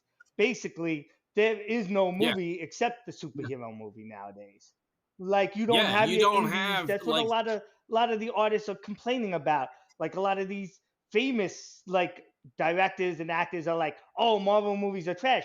No, they just get mad because they're getting boxed out by the Marvel movies, because those have the stories that we want to hear. Those have the stories that we are touched by. I think the reason you're not going to see the Western anymore. I don't say that, but you have see all it that, like you did. But they're not what he's talking about is what the big blockbuster hit stuff that gets people to the cinemas. But all the rest of it's on streaming, basically. You got all the art movies, but they're not going to be in theaters as much. Mike is trying to say something, though. I want to hear what Mike has to say. Okay. I think a couple things happened that are kind of a perfect storm. I'm actually concerned about movie theaters, period, because I love going to the movie theater. I don't want to see it go away, but they've been their own worst enemy, I think, for a long time. Absolutely. I will tell you, and I want to be careful because I don't want to get into this. I don't really care about it day to day. But when you got to where you didn't know if you were going to go see an adult drama type film, if you were going to get preached at. Yeah. Yep. and Yep. people got tired of that. And I think even people who, Yeah. and here's where they really screwed up. It's not about just annoying half the people. Either way, whatever the preachment was, nobody was going for that. There's so many streaming movies. Right. seeing the thing with that too. There's a lot of people who might agree with ESPN's politics, but that isn't why they tune into ESPN anyway. They want to get away. Yeah. Snags has No, a rule I'm about just saying movies. on my Amazon. There's some streaming services I don't even bother with anymore, but I still do Amazon Prime because they got everything, old 70s movies. Yes, whatever. they do. They do. But there's a good number of them that are stopped at a certain point where the preaching starts is where I just click stop and I watch something else. It's streamed 30 minutes in and it'll stay that way forever. My time is too valuable, Yeah. Avatar came out and I hadn't seen it yet, and Snag saw it and he's like, dude, it's the whole. He just rattled it was a off bunch of political the current event. At the I time. thought, anyways, but and yes, yeah, and I to this day I haven't seen either one of them. I will say that film for its time was visually stunning.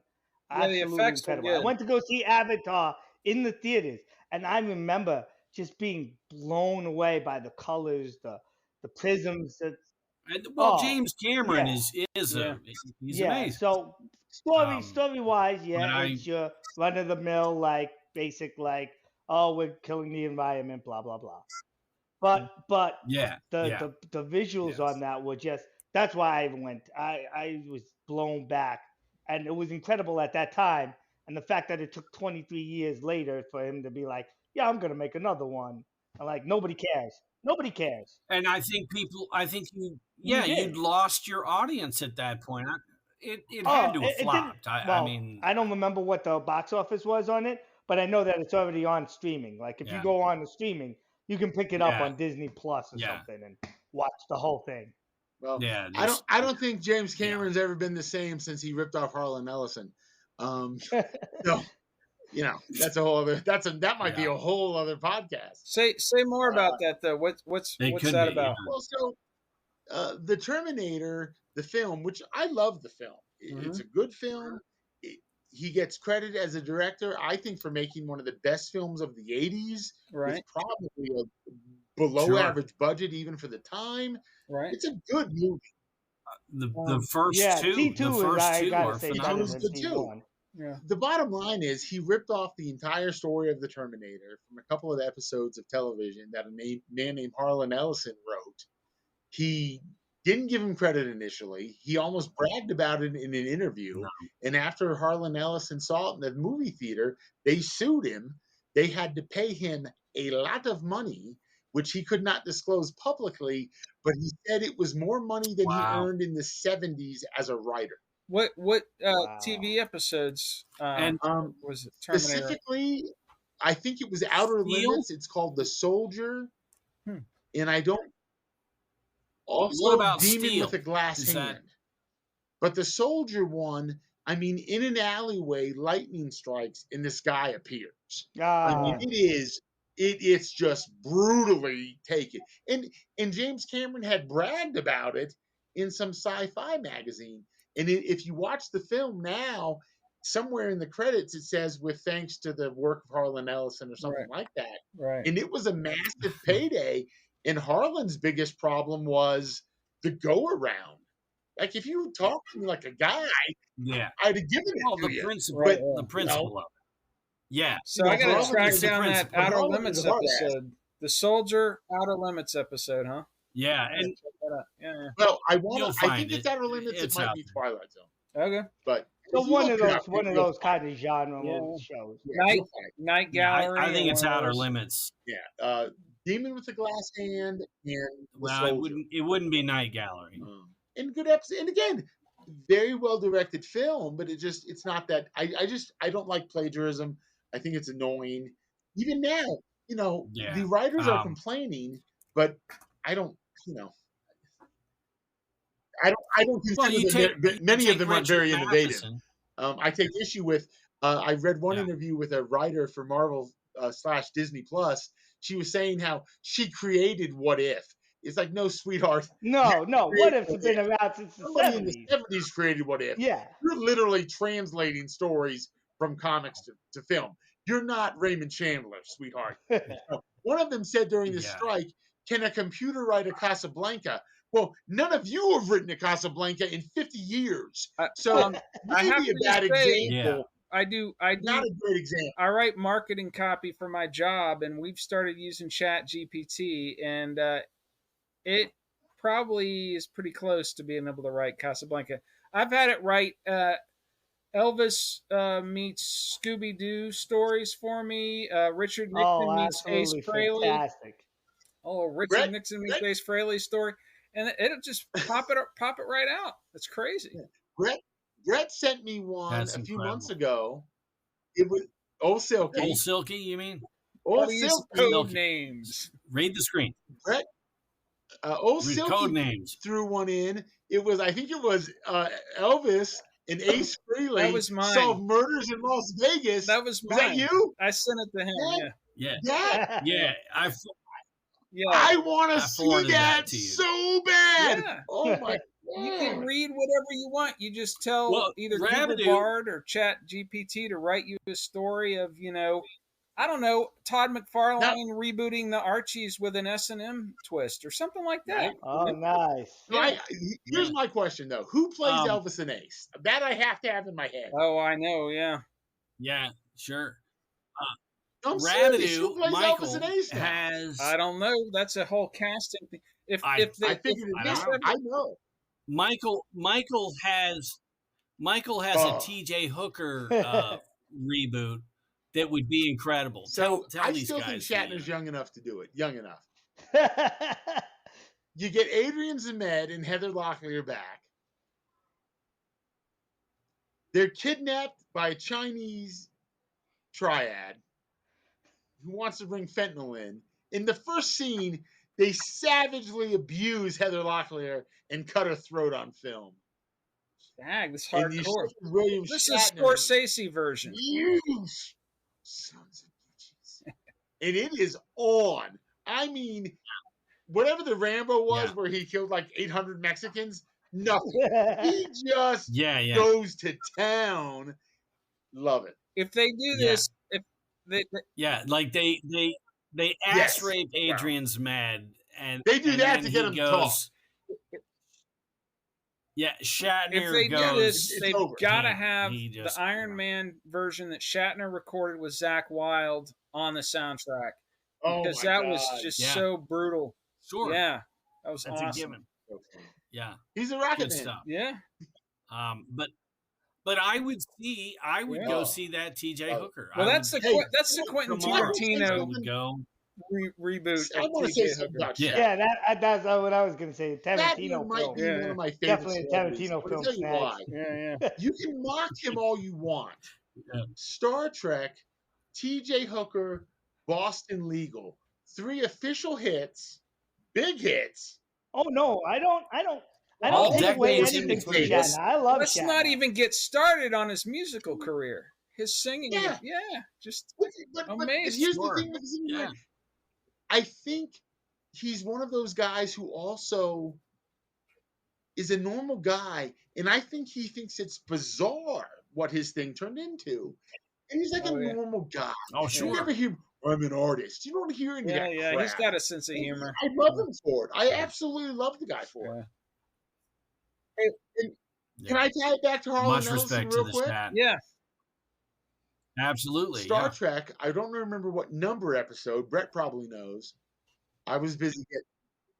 If I do, I won't girls say. when I was a Go ahead. later teenager. Brett was just. That's why you figuring missed out the who- whole Spider-Man live action thing. He was out there getting it ready. Brett knows who the key grip Yeah. was in season 1 of Star Trek.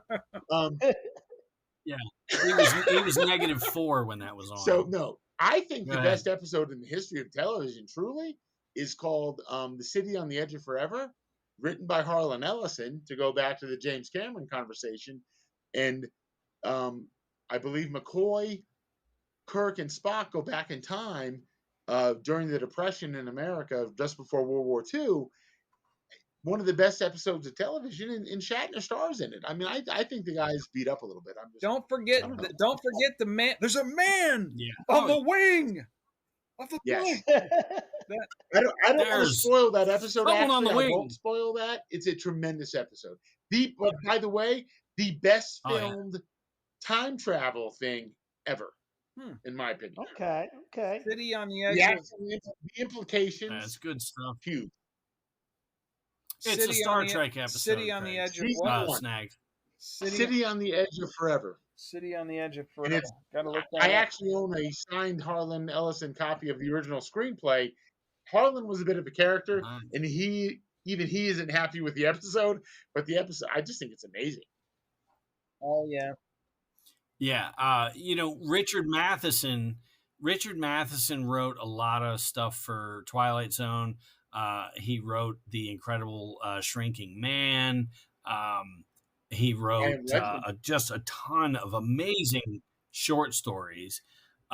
Phenomenal. And then you get into reading Stephen King, and until you read Richard Matheson, you think King is like untouchable, and you realize that King has borrowed a ton from Richard Matheson.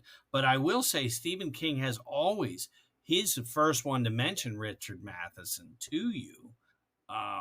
He does not hide anything from his influences, or he doesn't pretend to have the original Silky, story. I got to drop this on you, and you and I have talked about this privately. I really think, and again, he hasn't denied this. He's a comic book guy too, for sure. I think Carrie is very much his version of Jean Grey from the X-Men. Oh wow! Oh wow! I really think not. And by the way, he did it in such an original way that it's not obvious. Oh yeah! But I think it's very clear. She's basically Jean Grey if her mom was a complete nut and she never met Professor Xavier. Well, if you're familiar with Harry Potter, never heard of it. Here you've got a kid who's lost both his parents. He's rich, and he goes after bad guys. Oh yeah, Harry Potter. Except that he doesn't know he's rich. He's the hardcore vigilante version of Batman. Clearly, yeah. So that stuff was dumbed down for the masses. Silky's being funny, but in all seriousness, Mo, are you familiar with The Sandman by Neil Gaiman? Yes. Okay, I was gonna bring him up sometime in this podcast. Neil Gaiman also created a character named Timothy Hunter in the 90s, who is part of the DC universe technically, but he is a wizard. He is a boy from London with dark hair who wears glasses. And I think DC never raising a stink about that is extremely gracious. There's Harry Potter by at least 15 years. And I think they decided we're Warner Brothers. We don't have to get into all this, but pretty gracious. It's very, Warner owns DC though. Warner owns DC. That's why they're not going to conflict with each other. So right there is kind of where. Does Warner Brothers make those movies? Does Warner Brothers make those movies? Yes, they do. Oh, I didn't know that. Well, that even Warner. That's why that doesn't come into play, because Warner owns DC. By the way, Marvel is owned by Disney. They're like all of our cartoons and all of our things as childhood are owned by some other big conglomerate nowadays. So you've got. It's all going to end up being owned by Taco at some point in time. There's a movie from the 80s with starring David Bowie called Labyrinth, and there's characters in there called Hogwarts. There's Hogwarts in the movie. Yeah. He's like the main goal. There's characters in there called Hogwarts. Yeah, she borrowed a lot of stuff, but I mean, if you're gonna get into that, then you got to talk about Bob Dylan, because like. If you Google Bob Dylan plagiarism, at least 50% of his stuff is completely jacked off of other people, usually writers and novelists. Wow. But Well, that's true. Some of your folk guys who never got out of the little nightclub, and Dylan's in there writing down half the guy's lyrics, and then he goes into Columbia. He rips off well-known stuff off, too, like that. When I was reading one article, there's a famous Japanese novelist, and he releases some book that's a big hit, and then like the next year, Dylan's like mid-90s album or what, there's some song just lifts passages completely, and it's written by Bob Dylan, and the guy's like, it's an honor to be plagiarized by Bob Dylan. It isn't, but also, by the way, it probably would increase his sales. Yeah, for sure. Like, didn't Woody Guthrie borrow pretty heavily from John Steinbeck on occasion? Yeah. I mean, it goes back to that. But, Star Wars was, the appeal of Star Wars. One of the things out of Star Wars is R2D2 and C3PO, which were taken from Akira Kurosawa's Hidden Fortress. Well, the whole idea of the Jedi. I mean, most genres borrow from other genres. Yeah. That's not that we're not debating. Yeah. Sure. We can debate that all day long. Yeah. Okay, can I just and again, just to hear you and Snags talk about it would be great. There should be a full, maybe several episodes of why Star Wars should have just been done at episode 3 or episode 6. I think just because it's the original 4, 5, and 6. Let's just call it the original trilogy. So derivative of so much else. I think honestly, I think Empire Strikes Back should have been the last one. Well, maybe even so. And you got no two-headed Eversus with some feel-good ending. You got no Jar Jar Binks. You got none of this nonsense. Well, Return of the Jedi is close to my heart because it really is, because I like the Ewoks. You got the Ewoks. I hated the Ewoks. By the way, just part of the derivativeness, is there any way that the Ewoks aren't his version of the Hobbits? Is there any way? Well, no, he wanted a planet of Chewbacca's and could not afford the outfits, and so they literally cut them in half. And they clearly wanted a teddy bear style toy to sell, and so they wrote the characters in. Well, I believe the teddy bear toy more than the budget. By 1983. They would have let him kill President Reagan. He could do anything he wanted. Here's the deal. I'm telling you. Just a spoiler alert, we may be talking about this subject more in a future episode, possibly. All right. Yeah. Very soon. Of course, it'll fall through now that we mentioned it, but we're hoping to do it. We'll see. By the way, I don't want to come off as a hater. You're talking about a guy with Star Wars figures stuck to his wall, so I'm not. It's not from a hater standpoint. Oh yeah, 3 and done. Yeah. Yeah, no, I mean, you're talking to two guys that like KISS, and both of us will tell you to stop right at after Leonard Skinner's plane crash. There was another one that killed KISS right after Kiss Alive 2 came out, and I don't know what happened after that. I'm not really sure. Yeah. But I've got one word. What? Domino. That's a good song. Yeah, there's some good Domino. songs. Those lyrics are so bad because he's like in his 60s in the video. This is a guy who wrote an outtake song. Like, oh my God, bro. This is a guy who wrote a song in the 70s that didn't make one of the albums where he goes, "Open up your piss flaps, baby." This is Gene Simmons we're talking about. Yeah, no, it's a demo story. where he says piss flaps, and we're like, oh my God. You got to play air bass when you sing Gene Simmons. Oh yeah, so we've like lost all control. Who do you think gets more dick, Wonder Woman or Storm? What do we? What do you think? Let's weigh in on that. Well, in the comics, literally, it's definitely Storm. Storm, absolutely. Yeah, Storm's been with Storm goes. Forge. Oh yeah. She's been with Black Panther. She was married to the Black Panther. She was married to him. Didn't they have a kid together? Her and Wolverine were together for a while. Uh-huh. Storm So she's getting She's Yeah, getting yeah. split Yeah. tit to Wow. tit. Did any I of you didn't know. guys Is this an XM podcast?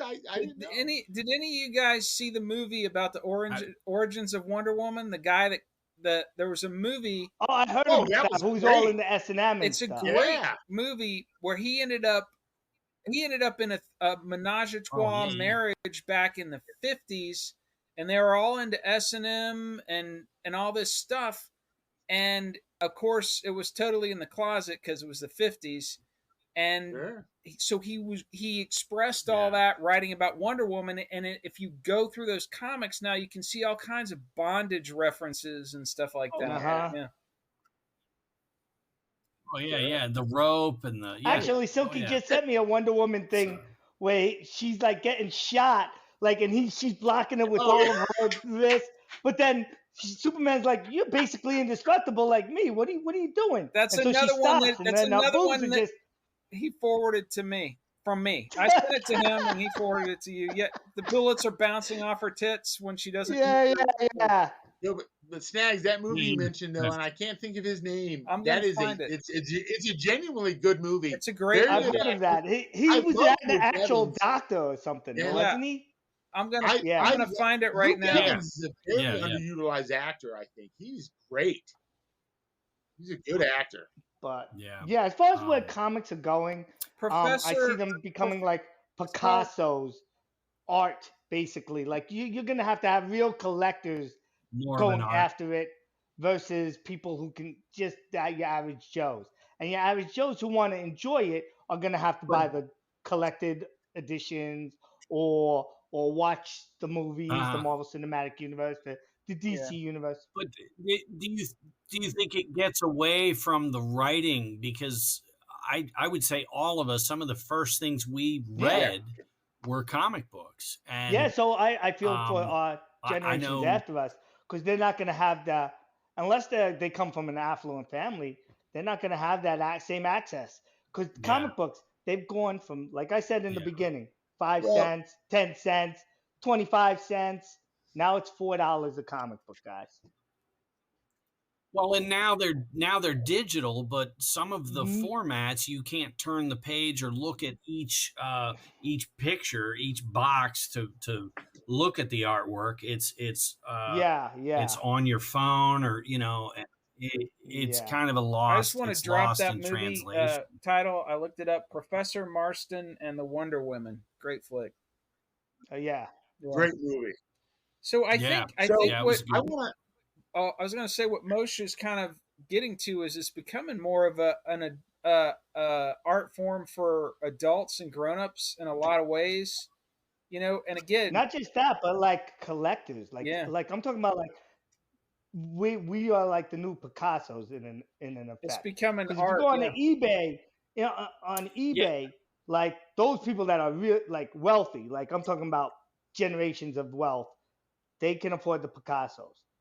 To the people who are like us, we try to grab a hold of like our Picassos, which is the art, like first appearance of Wolverine, first appearance of Spider-Man, first appearance of Superman. That's kind of all where we can grab it. I don't know what it's going to be for our kids. Well, and the term comic book collector goes all the way back. One thing that Mike and Mo both do, they collect these comics, but they send them off to get graded. And that's a whole collectible thing where you get this comic that's sealed in plastic and it's got a graded number, and that just, you buy it, you have it, and you put it up on your wall. 0.5 to a 10. 10 is considered gem mint. If you have a comic book that's graded 10, you've got like a holy grail of holy grails. It actually doesn't even matter what the comic book is about. If you can get that 1-0, because it's almost unheard of. There's very few copies of that. 9.8 or 9. 9.8, or what they usually come back at, which is considered near mint, but it's not really that perfect. It's that almost touch. They actually do have a 9.9. You can get some grades come back at a 9.9, but 10.0 is kind of like, so it could be a crappy comic. Let's say, I don't know, I'll pull up let's say an issue of Scooby-Doo. Scooby-Doo number 5. It doesn't even matter that it's Scooby-Doo Okay. number 5. If it comes Right. back a Gem 10, Yeah. you've got you're sitting on $300 right there. It's Nice. That's crazy.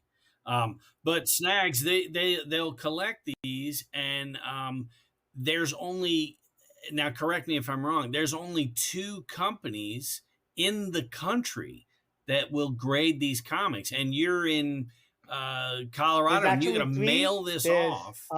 CGC, There's 3. CBCS, and PGX.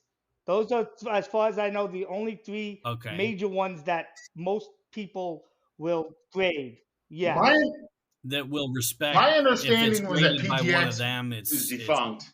Well, could be PGX wrong. is the least, like, that's why I put it in actual order. It's And I- CGC, CBCS, Right. PGX. So I like CBCS. I will tell you though that I have to say I have found CGC sells better. Oh yeah, absolutely. Which CGC is is kind a of bummer in the, a way because they really almost have a monopoly. yeah, they do. But it does matter. I will say this though too, it doesn't matter between those 2 if we're talking a pre-90 key book. Yeah. For modern stuff, it's real tough. CGC is going to carry the day.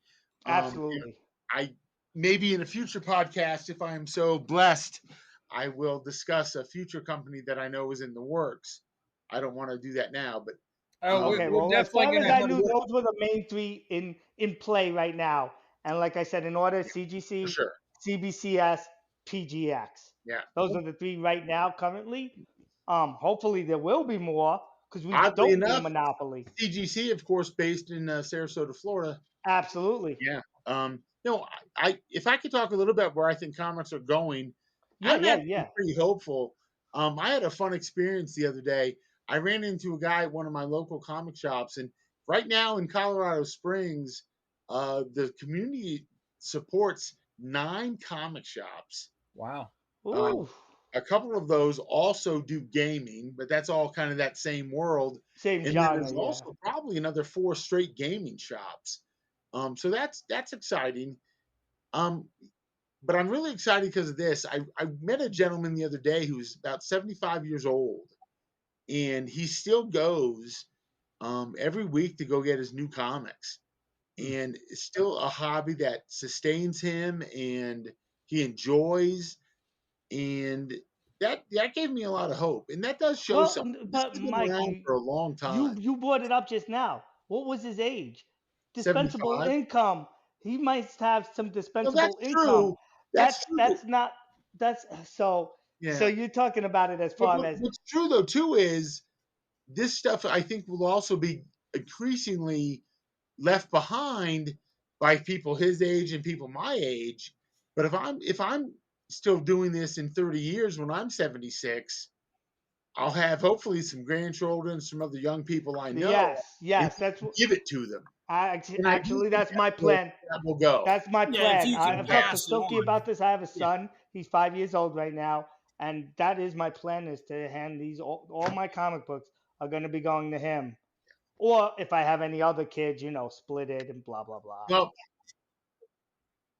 Well, as he gets older, and you'll know, if you don't know right now, I would say just having a little older kid, I would say you'll know in 2 or 3 years what his interests are going to be, because right now it's all about, whatever, but that's where 8, I started 9, collecting 10, with 9 years old. Just, about 9. Well, Brett makes a good point. Yeah. But you might see him get into something where you're like, Brett oh, makes wow, a great he's point, not, which I'll bounce off of real quick. So my daughter isn't too much into this stuff. She likes some of the movies. She actually loves Black Widow, but I can't get her to read the comics. But I've got 2 nephews who are both 12. They're twins. And one is a little more mature. So he loves Alien and Predator films. So I've been getting him the Alien and Predator comics. Nice. You did what my uncle did for me. That's awesome. He's reading them, and I give them to him in the bag and board. I bought him a little box to put them in. Nice. And then the other one, his brother, just is more superhero and definitely Spider-Man. So I get him the Spider-Man stuff, and I'll go back and get him reprints of the older stuff that are less expensive Yes, for me. yes. Which, by the way, Marvel and DC have both made a good job of making available. That They've is true. That also is both true. done a They good do let you job. get back Yeah, issues and stuff, and they've you are also able to find it they've on the both done a secondary Yeah. good market. job, I'd say, in the last 10 years. If you want to go seek it out, I implore you, go to your local comic shop if you can. Mhm. And if you can't, maybe Amazon. Both companies have done a really good job in the last 10 years of making new stuff that's a little more kid friendly. Because the current Marvel and DC grew up Oh, with that's good to us. know. And Yeah. maybe that's not great for your 8-year-old. I But mentioned it they both earlier. do a good Like job we grew up for with all Peter ages. Parker Spider-Man, Yeah. but there's the new version, which is the Miles Morales Yeah, Spider-Man. great. And he's going up with and Into the Well, Spider-Verse. That's the cartoon that is Yeah. out now that everybody's watching, and that my son is into. By the way, those two Spider-Man animated one films thing are my favorite superhero films. I like some of the they're live amazing. action stuff, but sometimes a medium is best is what it is. Yes, And cartoons have more in common with comics. Period. exactly. And That's why I say think those DC are great Comics movies. Sure. and DC Cartoon Universe. If you want, because we know the DC movie universe is kind of in shambles. Sure. That's easily portrayed. You Yeah. can see it. The critics are out there saying it.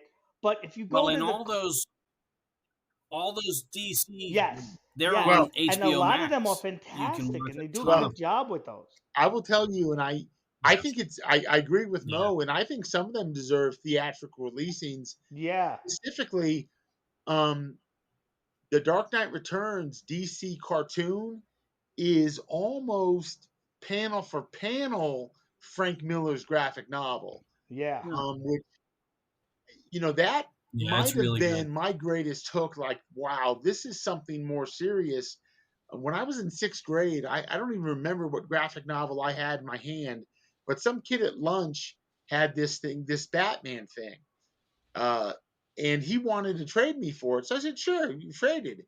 So it was Batman: The Dark Knight Returns by Frank Miller, which was 4 issues. This was the graphic novel of all 4, and it it's a beautiful piece of work. And I was already enough of a reader of other fiction that I was like, this is a cut above. And to Mo's point, that cartoon of that, Mhm. I think, it's 2 parts, and hmm it's almost 4 hours. It's like an hour per issue, yeah. and it's amazing. Hmm. I mean, it's Yeah, really yeah. well done cartoon, and of course, I would recommend the book to anybody. It's really a beautiful love story of the character and of comics by a master writer and artist. Frank Miller. Some people might know more. He was the writer and artist of Sin City, which they made too. Yeah. Yes, Yeah, on the Sin big City kind and of, yeah, 300 everybody knows are about it. and Yeah. probably Christopher Nolan's trilogy just uh, is owed to Frank Miller largely, Yeah. for better or worse. yeah. What did the last thing I wanted to bring up on the show? I mean, we can keep going, but I thought this would be a good wrap up.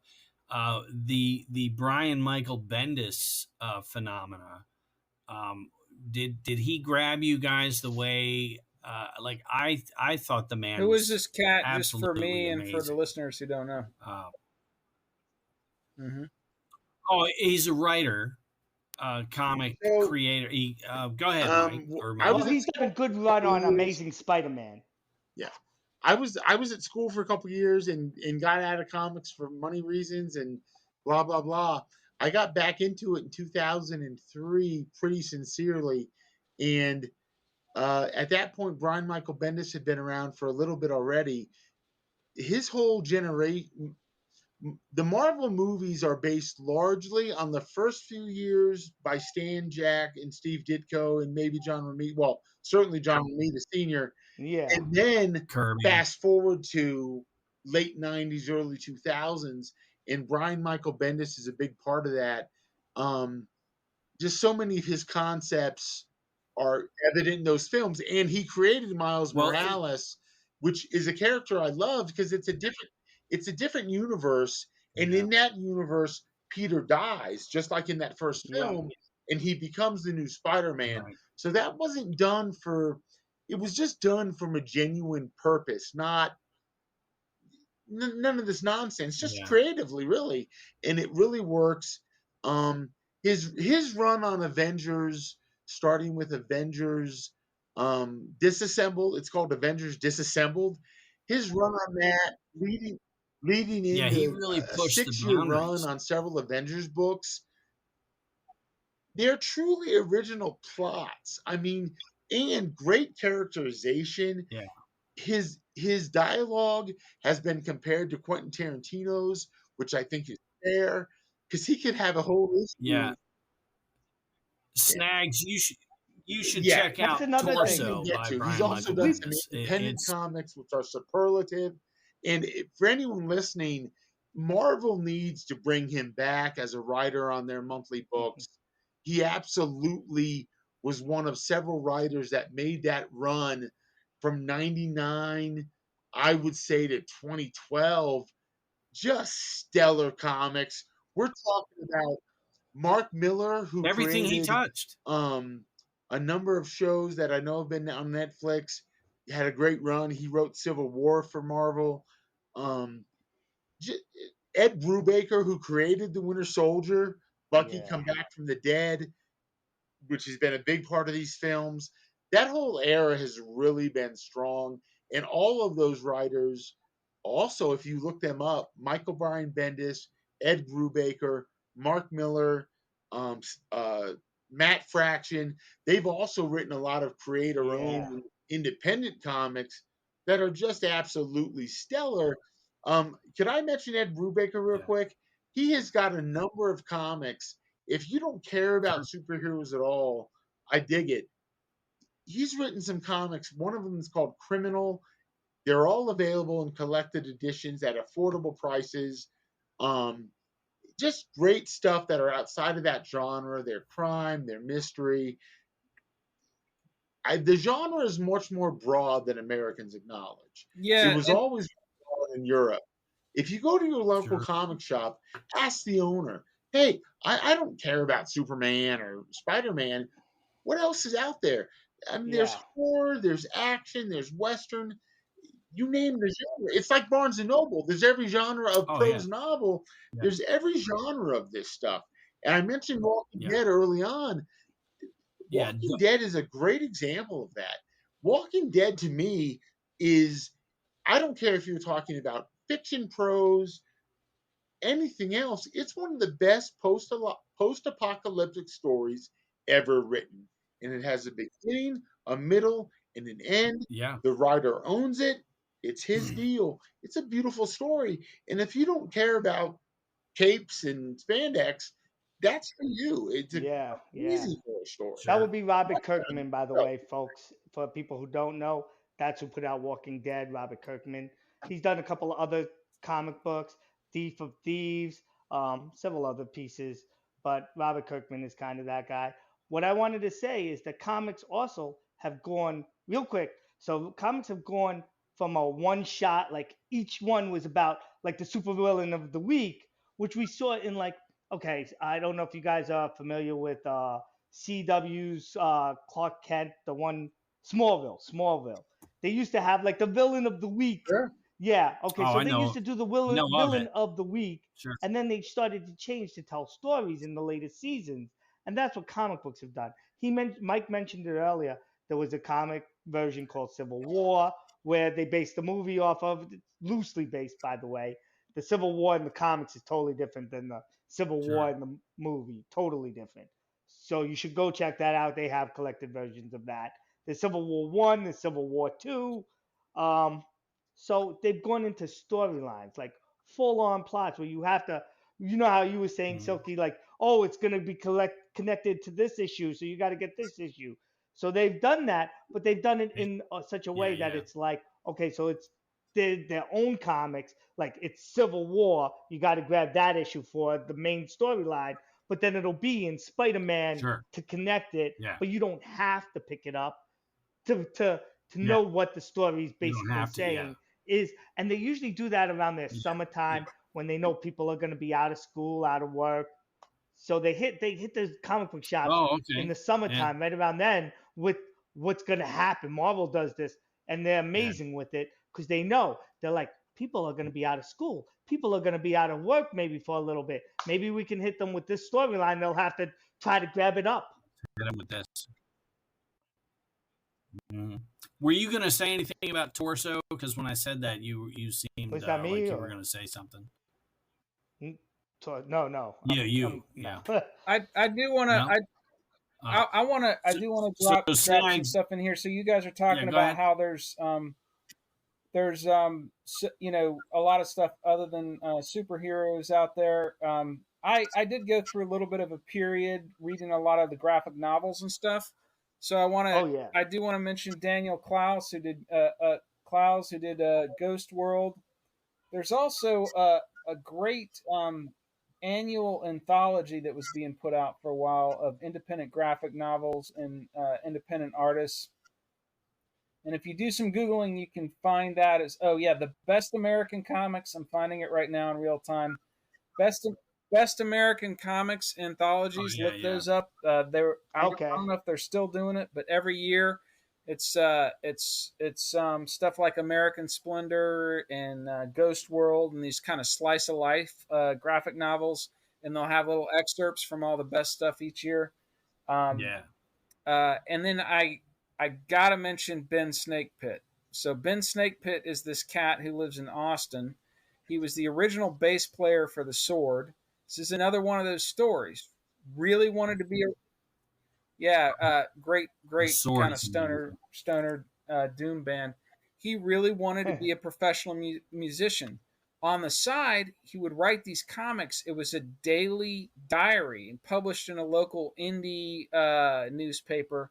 And you can find them, the anthologies, and he's still doing them up through 2021, 2022. And it's his life, and it's basically a combination of Charles Bukowski. He's a big kind of boozer and partier, written in this Charlie Brown style. So it's like Charles Bukowski meets Charlie Brown. They're hilarious and awesome. And he lives a really interesting life in Austin, Texas. And at some point, he comes to terms with the fact he's not going to be a rock star like he wanted. He's just going to have to be this famous independent comic book artist instead. But Snags, what was his last name, Vince? Snake Pit. Okay. Yeah, he's a punk rocker. So, you know, it's like Johnny Rotten, you know, Sid Vicious. He's been. I love The Sword. The Sword was a great band. Yeah, you've got to look up those comics, but it's literally check it out. Every day in his life for a full year, and that's cool. Yeah, I love it. It's you know, it really is just another way.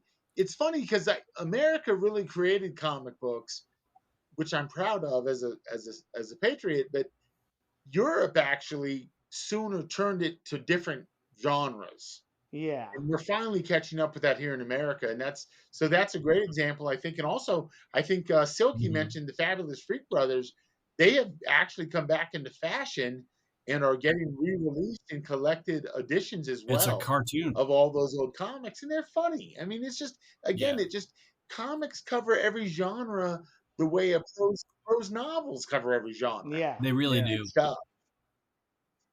What's the series? The Angriest Milkman or something like that. Hold on. Yeah, hold on. I've got it's it. I've got to rep that. I've got that stuff on Kindle. Let me just pull up my Kindle. Great.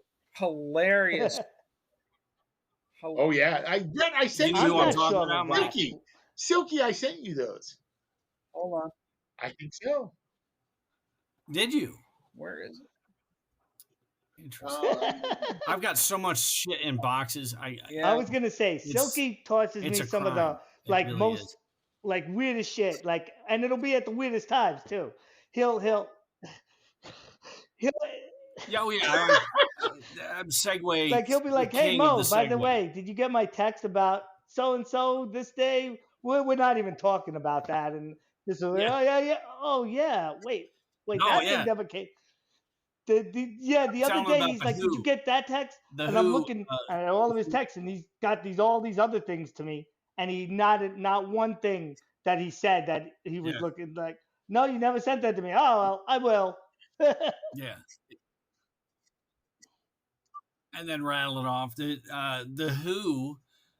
Who's next album is coming out in like a 10 CD, Okay, so just massive. It's ridiculous. What Silky was Their referring to best earlier album, was but Reed go ahead. Fleming, the world's toughest milkman, and Oh, so Okay. good. those comics are hilarious. He's just this pissed off milkman who's always getting in trouble at work and getting in trouble hitting on the women that he's Yeah, I mean, he'll yeah, just or he's beat somebody up on delivering the milk side of to the some road. middle-aged lady, and he starts hitting on her, and her boyfriend comes out, and they get in a fight. They're just great comics. So Reed Fleming, Snags, world's toughest milkman. Snags, World's toughest word milk, man. I those gotta check comics that are one out. hilarious. They're great comics. Yeah. Definitely shows the breadth of what comics can do. And that makes me think of one other thing, if I may. So all this stuff we've talked about, and this I have nothing to do with this company. That's just a company I do use. mycomicshops.com, all one word. They have an image of basically every comic ever published on this continent, a bunch in Europe. But there's a comic through Dark Horse Comics called Cheval Noir, which means dark horse, and they are very affordable to read if you want to get a banged up copy, perhaps. But they are comics from all over the world. A lot of stuff that would remind me of the Angry Snowman, just different stuff. Great comics with a lot of great cover artists. Cheval Noir by Dark Horse, and very affordable on mycomicshop.com. I have no business affiliation with them. I'm just endorsing them as someone who wants to, spread the love. I consider myself a bit of a Johnny Appleseed of comics. If I can buy some cheap reprints or that stuff, when I'm done with them, I leave them in the grocery cart at the grocery store.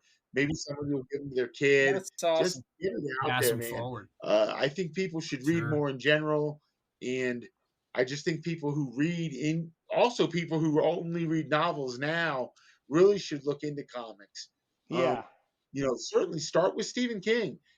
Yeah. Stephen King has a tremendous amount of comics from his Dark Horse series that fill in some holes with those characters' lives.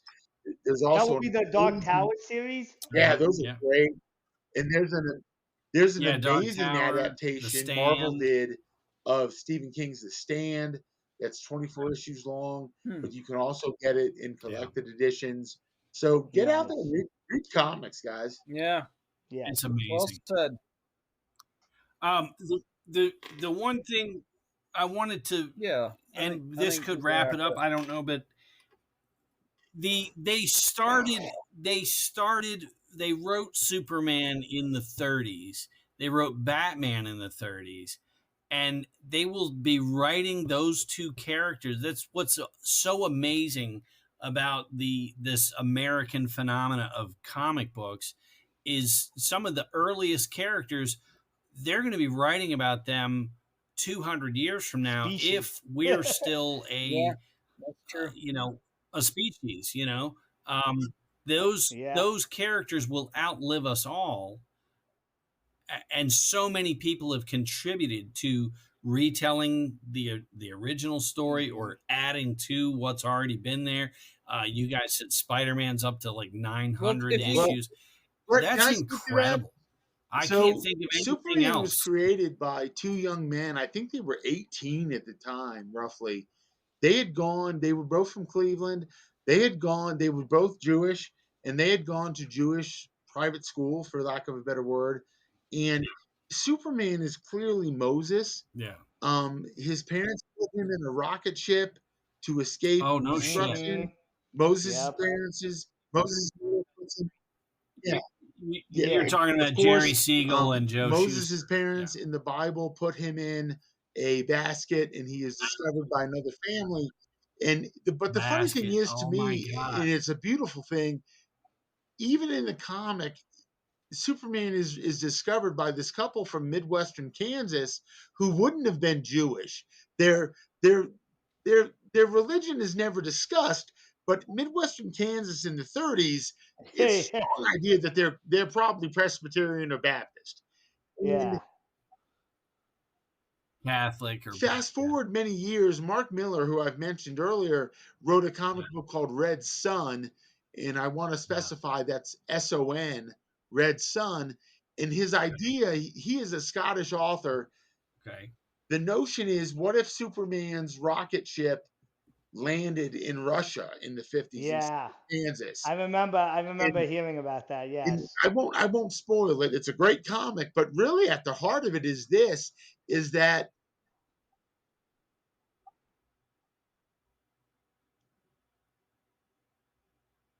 our red sun gave him these powers, but the Kents raised a superhero. Yep.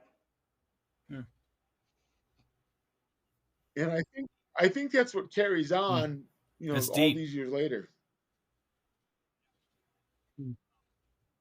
Yeah.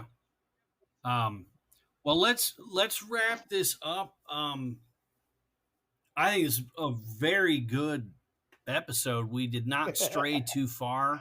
We didn't end up the talking about initial, KISS for 10 minutes. idea Only 3 minutes. So that's good. That's 3 good minutes. progress 3 minutes on is our part. good. Only 3 minutes. That's half the battle. Just Right. each We episode, don't if go we don't too mention far into I KISS, think I might We'll go get that 2 much hours on why I Was Made for Loving You is the best disco song ever. oh wow. That was Oh, after it's a the song plane we agreed crash. to never so. mention. Silky, Silky, that bass line is Yeah, filthy. yeah, No, that's- that wasn't after the plane crash. No, that wasn't after the plane Uh-huh. crash. That's All right, another so now 45 we've seconds on KISS. completely gone off the rails. Yeah. Yeah, that's it.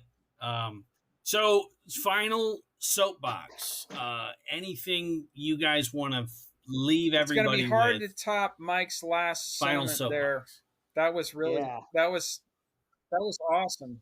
Yeah. Well, So Mike's had his soapbox. We're always Mo, going to need anything you want superheroes, to and leave us we're with? always going to need comics and people. I know the prices are outrageous, but like Mike and all of us have said, you can still find them out there. You can still find collected versions, and even libraries nowadays do have some comic books and graphic novels that you can snatch up and just read and return, and it'll be, and it's up to the Yeah. next generation to keep it going. But I feel like it will. Well, for me, it might be a romantic image, but I still go back to those cave drawings where they draw several on top of each other, and it would give you that image that they were moving. Man has been obsessed Yeah. with stories and pictures all the way back. So really, the comic book Yeah. has always been there, So that, and just the gift of music, that's it right there. That's our podcast: movies, Yeah. books, Mike? and music. That's why this us podcast and at least is 30 so other amazing. listeners think so. Mike, Yes, Right. and And buy I the just wanna know- T-shirt, buy the mug. Father's Day's coming up next June. yeah. Exactly. You got plenty Mike, of do you time have to get out there. any last words? I think Silky wrapped it up for me, man. I just I do have one last word. I think the breakdown of this stuff is, Hemingway is a better writer than Stan Lee, and Steinbeck's a better writer than Brian Michael Bendis. I think all that has hurt art. It's all one big piece of art, man. And just It is. enjoy all of it. There's no reason you Mhm. can't read Hemingway and then go Yeah. read Marvel Comics. Mm-hmm. Go enjoy all of it. It's one big tapestry. And we're blessed to have it. And we're blessed to have this internet. Yep. Yeah. And- That's how and you God should bless end. Ozzy. That's how you I should said end. it. Ozzy's Iron Man. And wait, Lemmy too. Got to mention Lemmy in every episode. Yes, Yeah. Yeah. and Lemmy. All right, this has God been bless Lemmy. freaking awesome. All right, so we'll see you guys next week. Yeah, you stay guys on hang out for a minute. some after show business. We will A- definitely after do the another show. comics episode down the road because I think we kind of just scratched the surface here. Oh, absolutely. Yeah, but stay on for some after show wrap up stuff. We'll say goodbye to the listeners. All you skullheads out there, peace out. We got some more groovy shit coming your way. So wait breathlessly for more Snags and Silky. Yeah. The next episode. Say goodbye. Good night. See you, Say good night, everybody. El Condor. Good night. Rock. El Condor. Okay.